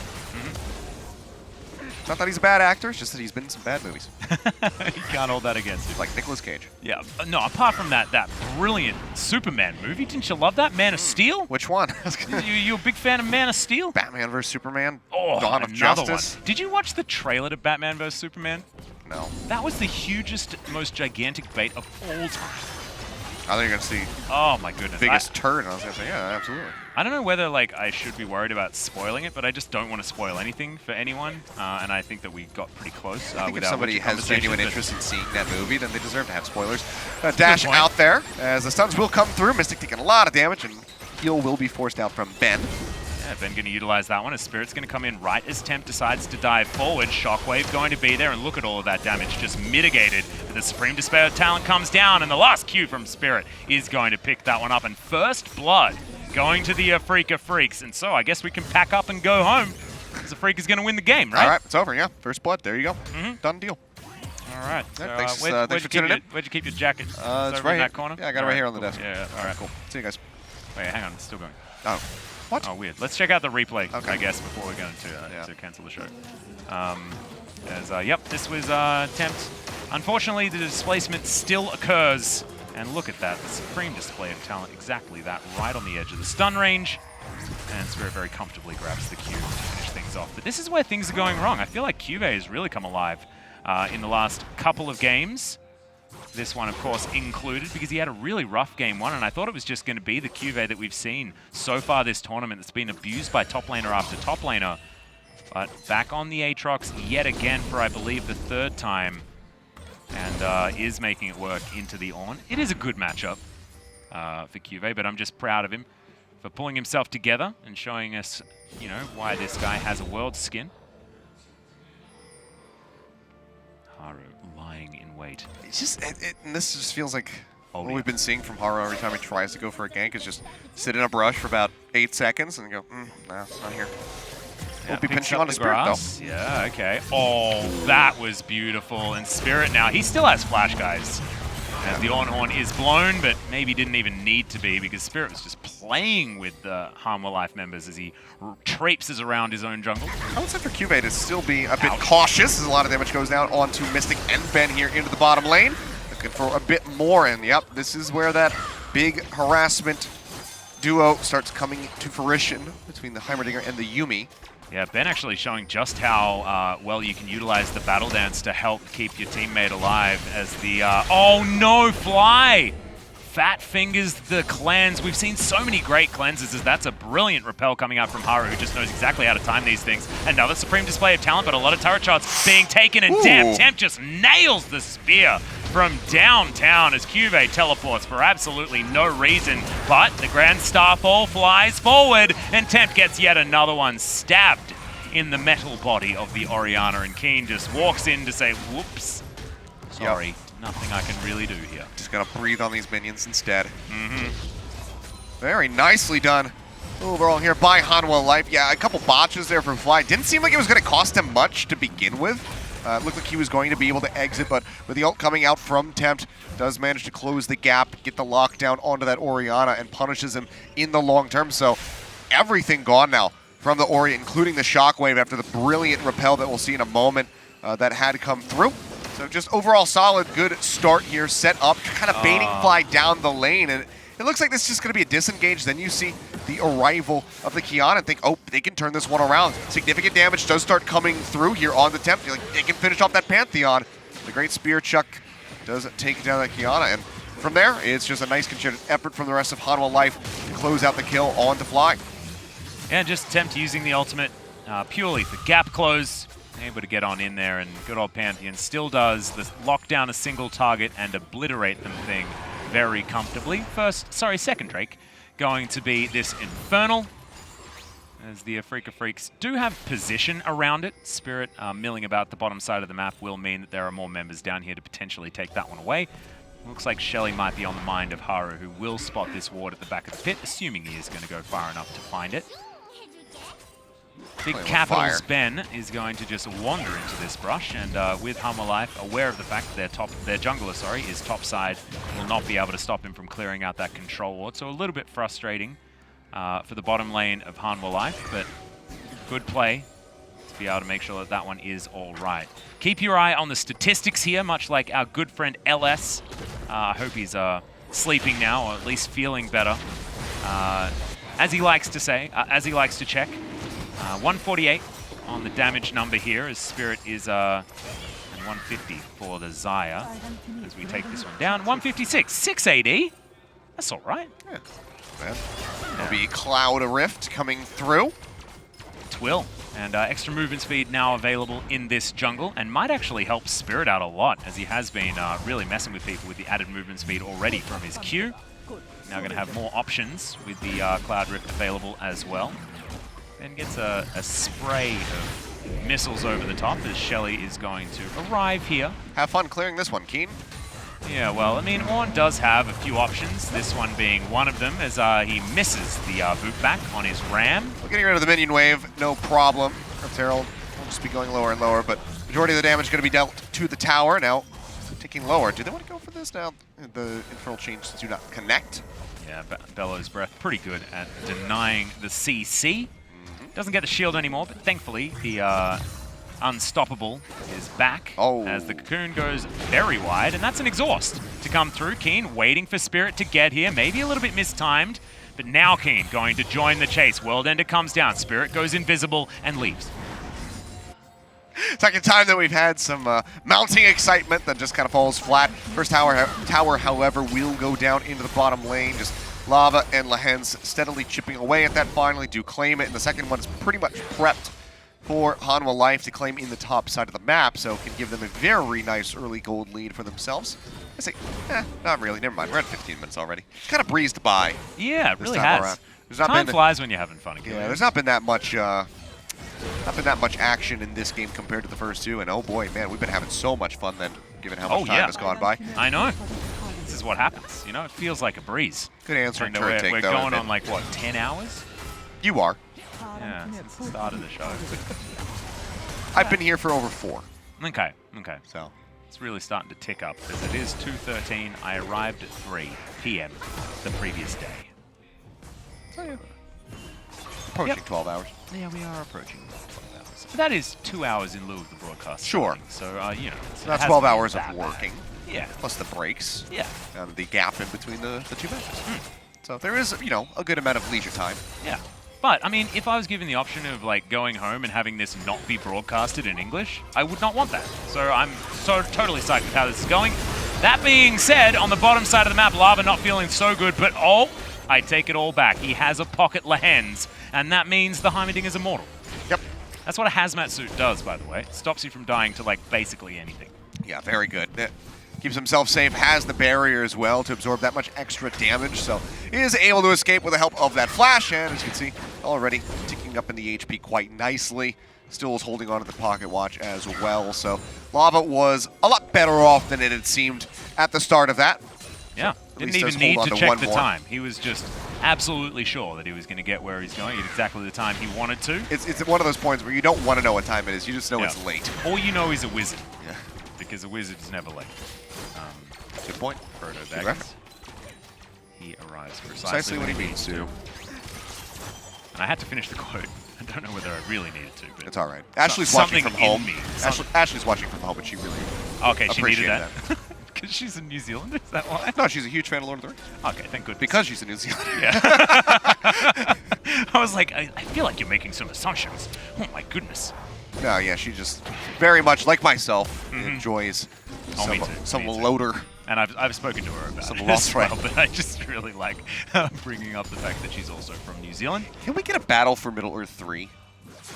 Why isn't that? Out of all of the relatively poor Lord of the Rings games that we've had over the years, wasn't the MMO pretty good? It was fine.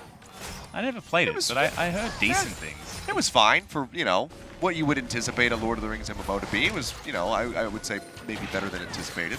And what was that other one? The Shadows one, the one where you're like you're a ranger.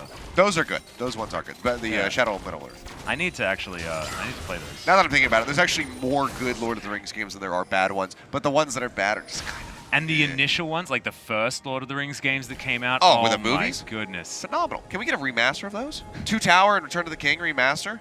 That'd be great. Oh dear. I loved playing those on the PS2 and the GameCube. There was, I don't know, I just found that they were all the same color. Like everything was just that same shade of greeny brown. And I was like, I've just had enough. But it was the most fun shade of greeny brown. This isn't shades of red soon though, admittedly. Yeah. And a bit of blue. We'll see which one is going to leave the rift first. I was playing blood, but you're right. There are two teams here.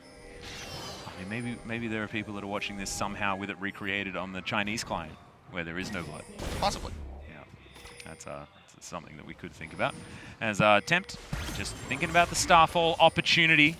He's standing on vision, though. Afreeca have paid the tax of the Pantheon. The Hanwha have made it pretty dark pretty quickly as I start talking about it. This game is so close, though. It is what happens. I feel like you have stomp, stomp, and then close game, as both of the teams are feeling the pressure. Attack dissonance from Fly is going to confirm the blue buff does belong to him, and you can see Afreeca utilizing this Cloud Rift effectively to change positions as they make their way through these choke points. Maybe not good enough just yet, as Kiin able to soak a lot of damage. Not who you want to cocoon. No. Again, this is very much like we would see in the game just a couple days ago with Jovi getting hooked in by Blitzcranks and whatnot. You don't typically want to grab the Ornn. Tempt still cheating up around the wall. They do get a lot of damage dealt onto Kiin, so he's going to be channeling that recall. And it could be a mild opportunity for the Drake, but given that he's got teleport online, seems like Hanwha Life, making the right decision, assessing that it is a bit too risky to try to start that one up right now. So we'll just go ahead and peel back, but this is going to allow for Afreeca to push up into the enemy jungle again and get that counter vision established so they themselves can try to net the second dragon of the game. Spirit is so sneaky. Their second dragon, I should say. He's being that ward. Don't do that. That's a teleport. So, of course, CuVee couldn't cancel. It's not like he was backing and shopping right in front of 4 people. Grand entrance was a little bit too delayed, though, and Afreeca will pick up their second Drake for this one. Earth, Wind, and Fire once again. Let's groove, everyone. Not September, so couldn't make that reference, but thankfully I have another Earth, Wind, and Fire song to bust out. I mean, you say, do you remember the 31st morning of December? I guess so. And I do. Don't worry. I definitely do remember that one. See if you still remember it in the morning. Well, I mean, after you sleep. Yeah, I know. It is very confusing. I'm glad that you managed to get the intro perfectly right, as our last game of the morning is precisely what we're in, but it is not going to be the last game of the day. Our next one is, in fact, going to be coming in just under 14 hours or something like that, 15 hours?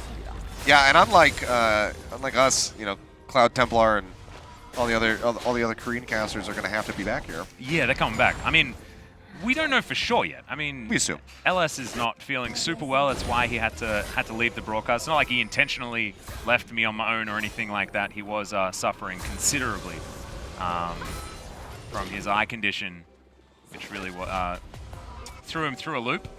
And so, yeah, hopefully he's going to be on the mend and well and truly back here to commentate tomorrow, because tomorrow is going to be one treat of a day. Oh, yeah. With the games that we have available. I was initially, you know, quite envious, but now I'm okay with taking a day off. Understandable. For that show. And I'm not taking a day off, actually. Yeah. Because I'm here. Yeah, you are working on this. Technically 4 days in a row. You and I had to both work on New Year's Eve. We did. There we go.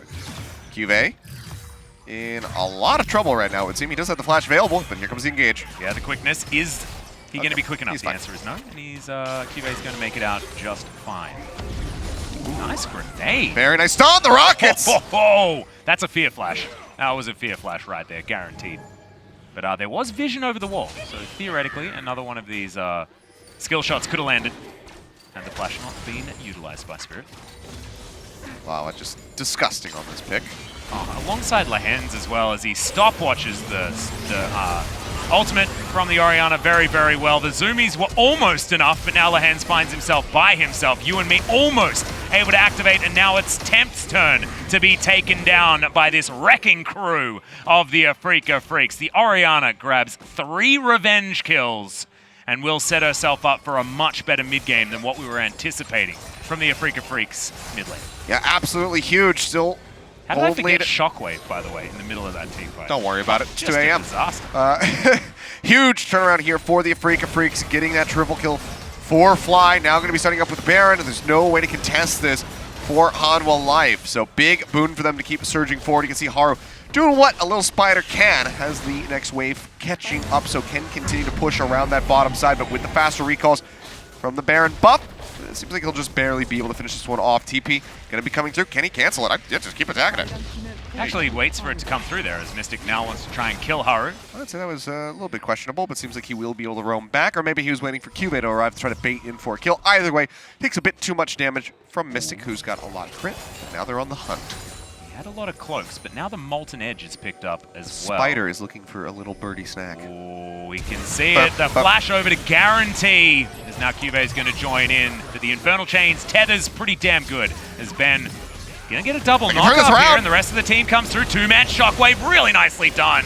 As the Supreme Display of Talent also did a whole lot of work, and you can see double kill. Now in for Spirit, that Louis Vuitton shining after that one. Yep. Yep, chasing forward, still trying to close the distance here on Haru. Seems like he very well may be able to do so. The Rebel is going to go up, but he's only got one place to come back down. He's got no HP. So still getting some more blood splattered all over that nice Louis Vuitton gear. Exactly. And that's what happens when you put a spider on a trampoline, guys. Goes up and then just immediately. That's going to hurt any potential Right, back resale down value. again. Yeah. That's It's a actually brand. not true. That's Repel has a brand really product. large range of maneuverability. But that was a trampoline maneuver. Yeah. Analogies have really taken a turn, I think. Are they the first things to go? Probably not. They are certainly one of them, though. Kiin here is going to get a knock-up onto no one, but makes the escape there. The Searing Charge. I believe it's called Searing Charge, but I keep catching myself before I say it, because I think maybe I'm just thinking of Searing Gorge. Don't look at me. Alright. You know Searing Gorge. Oh, yes, of course. Yeah, at least you know that part of my my particular analogy. But we could also just call it dash with potential knock-up at end. What do you think? I like that. Okay, cool. Because if you use that one, just to give you a little bit of a heads up on the Ornn, not only can he upgrade items and make them into cool stuff, as you can see, 3 cool items here. One of them is the really Abyssal Mask and the Fiery Sunfiery Cape. Oh, nice. Yep, and then the Molten Edge is the actual name of the pretty cool Infinity Edge, the Infinity +1 Edge. Wow. So he can make those and divvy them out, 1 per teammate, which is really cool. His Q puts up a little rock, which does AoE damage as it goes out, and then sets up the little rock that can do a little knock-up. And that is that charge that we were talking about that gets knock-ups if it does hit a thing. And you can see, smacking right into CuVee with his ultimate. That's the R button. That's when the goat comes out, and then he can smack it back in again as it crosses over him. And it causes deaths, much like that one. Hey, Max, do you remember who got first blood? It was Afreeca. Yeah, we're playing this out like a formality. Having said, Hanwha did make me a little bit nervous as for my prediction I mean, in the mid-game. It's not over till it's over. So we still have to wait and see how things transpire. But right now, Afreeca have a chokehold on this game. Mid inhibitor going to be taken down. And top lane, the only lane that has not had a turret fall for the side of Hanwha Life. Mid lane still going to be standing here for Afreeca as well, for what it's worth. Yeah. Afreeca utilizing that Baron buff to great effect. 4 minutes now on the clock until the final Cloud Drake, if Afreeca is able to pick it up, is going to spawn, and Cloud Soul to come in there. Of course, a bit of a reminder, Cloud Soul, my personal favorite, gives you that big movement speed buff if you press your ultimate button. And for Ben, it's really, really cool. The quickness becomes the really quickness. You know? The quickening. Maybe this is actually the quickening. You know how like the majority of us play-by-play casters, when Rakan came out, couldn't help but call it the quickening? Well, now it is actually the quickening. Well, not now. If the final Cloud Drake is taken, we can safely call it the quickening.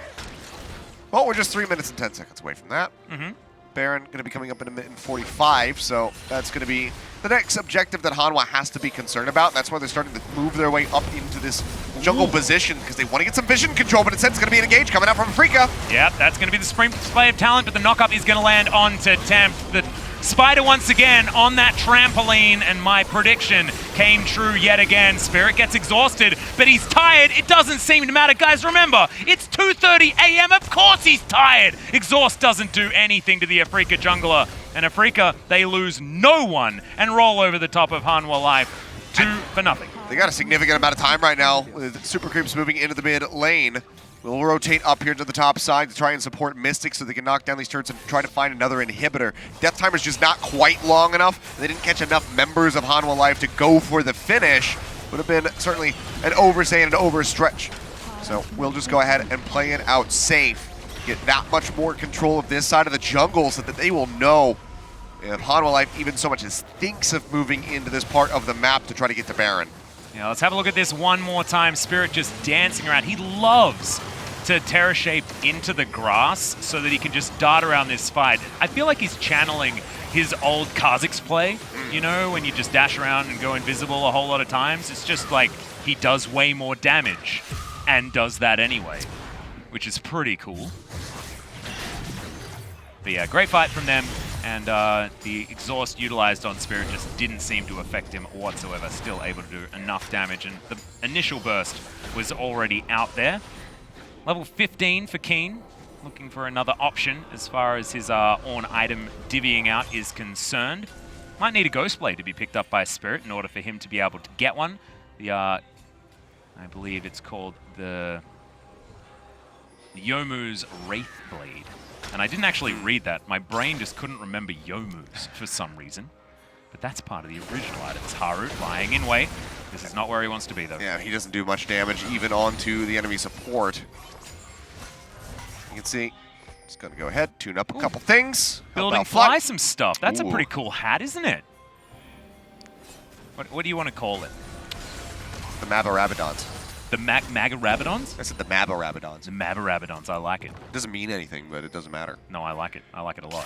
And you don't know that it doesn't mean anything. You just haven't come up with a meaning for it yet. It's true. Maybe it is going to be ultra meaningful, and maybe Fly is going to be able to show us exactly why very, very soon. 6,000 gold the lead here for Afreeca, and that's only going to balloon as this Baron is taken.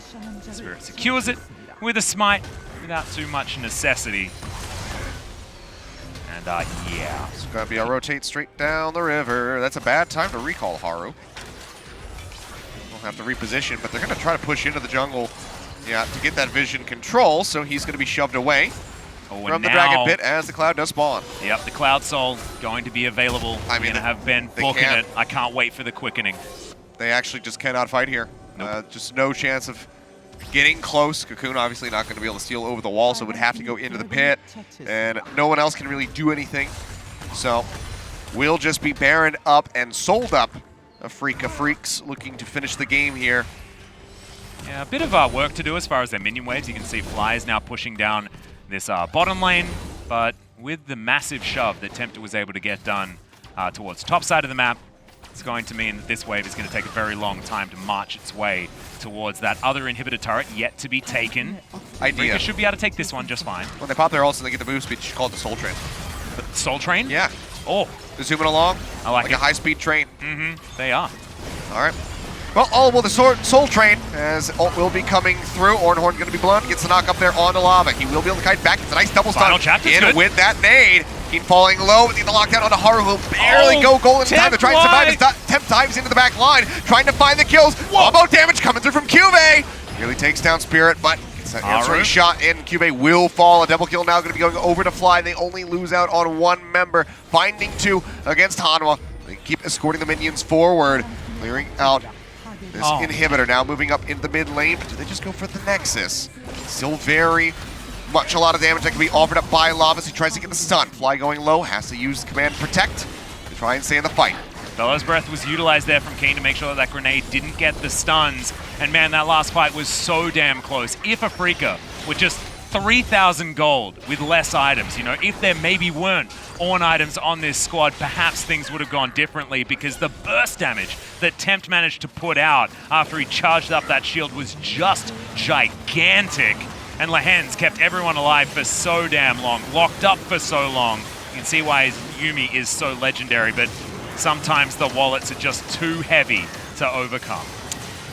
Yeah, Tempt making a heroic effort, but not quite able to finish off the members that they wanted. If they could have gotten Spirit, would have been a very big boon for them, but they just can't get that Kiana. And Fly just stay alive through all of it here at the end. So 12-4, the record. Just about 8,000 gold in the lead for the Afreeca Freecs as they continue to just push forward and try to close out this game. So dangerously close to having that one swung back into Hanwha's favor a bit, but now move right back forward, looking for the play in the mid. That's a big flash, and that's a big supreme display of talent onto the Spider. No time to jump on that trampoline at all. No fun allowed. That, yeah, I can understand checking the damage numbers. Big boom is what happens when Spirit presses R. Duskblade of Drakthar, as well as the Umbral Glaive, and just a cheeky serrated Dirk as well. Probably building towards the Youmuu's Ghostblade, soon to be Wraithblade. But also soon to be end of the game now, as the final shove is looking to come in here. Very standard composition from the Afreeca Freecs, and now it may have reached its fruition. Knock-up possible, is going to find it there on Kiin's side as the Starfall gets Tempt into the back line yet again. The shield is set up, a fair bit of damage available. He does have the Guardian Angel, but I have a feeling this is a see your death moment. He flashes over to Spirit, but Spirit's used to dancing around these fights, and the 50 gold will go well-deservedly to the 100% win rate jungler for the Afreeca Freecs on New Year's Eve. At 2:31 in the morning here in Korea, Afreeca Freecs are finally able to close out this 3-game series and advance forward, keeping their hopes alive here in the KeSPA Cup. A rough series, some good moments from both sides, definitely some head scratchers from both teams as well, so a bit of assessment to be done, especially for Afreeca as they get ready to advance here in the KeSPA Cup, and for Hanwha Life as they get ready for their 2020 LCK season. But we've done it, Max. We have survived. We did it. We made it. And it's, you know, almost time to wake up again. Yep. Spirit. I might need to push my lunch plans back just a little bit. I hope Vedius and Quickshot are okay with our that. Lunch plans. Yeah, you're going to be there as well, 'cause sometimes I forget. We might need to push our lunch plans back just like a tad, a touch. It's maybe just 8 hours. Yeah. Make up for a little bit of lost time. I think we'll be okay. But Spirit does that himself, MVP here of game number 3 to close things out. Just the 1 death on the Kiana, and overall, fantastic performance from him. The ultimates very much commanding some of those team fights. And his way of dancing around the fight as well. A lot of the Kianas that we've seen in the LCK and in the KeSPA Cup thus far have been Kianas that utilize burst damage. You know, it's very get in, press all my buttons, then get out again if I can. Whereas Spirit did a lot of dancing around team fights and really manipulating the battlefield and controlling his opposition, which was really beautiful from his Kiana play. That was a very unfortunate cleanse timing from Fly to start this one off, and a good moment for Hanwha, as you saw Tempt find the Kiana, who was trying to stay around in the grass, and the Starfall made sure Fly was going to fall down. Yep. This was when we had a bit of a hope and a dream for Hanwha Life, picking up those early kills. Before Spirit really came online and started wrecking them, and before Kiin became pretty much just an unkillable Ornn, as they often do. I almost got baited into thinking that Lava was going to survive that as well. That's just how confusing Lehends' Yuumi can be sometimes. I mean, there was good moments back and forth, but once Afreeca had that lead, there was nothing that Hanwha could do. I feel like Haru could have been a bit more proactive in the early game with the Elise. Didn't really see that come in for them. And Afreeca just, you know, they scaled up a lot better. This might have been your Ornn buttons lesson, which was a confusing thing to coincide with a team fight, but glad we got to see what Kiin was capable of in this moment. And just shows the power that you have with tight corridors like this and underneath the turrets. Yep. Not quite Chovy, but definitely still up there on the Ornn performance. It was a much better performance than the Hecarim. That's true. We can say that with 100% certainty. That is a play-by-play fact right there. Yeah. There is no way that you are wrong. Very fun to see the bot lane duo of the Heimerdinger and the Yuumi come through here, but unfortunately for Hanwha, for Lava and Lehends, it wasn't enough to get them the victory. You can see just how much damage the Heimer was able to do throughout the duration of the game.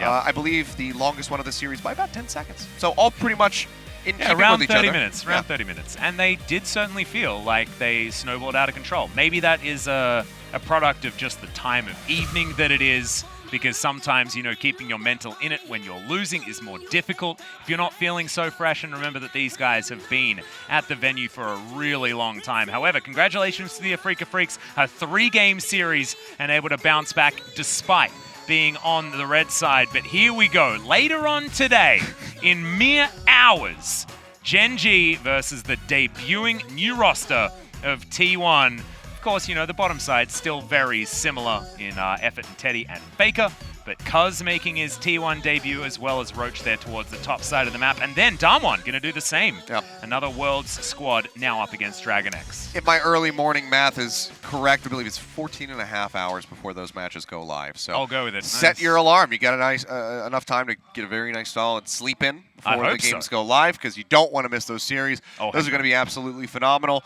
Afreeca, the night is over for them. The morning, rather, is over for them, but I think that the stress is going to continue because they have some very tough matches ahead. Yeah. Very well could be playing against Kings of Dragon X, but that is pretty brutal. Yeah, so thank you very much, everyone. And if you're one of the people that went home and you were here at the Nexon Arena, once again, we offer you our sincere apologies on behalf of SPO and KeSPA.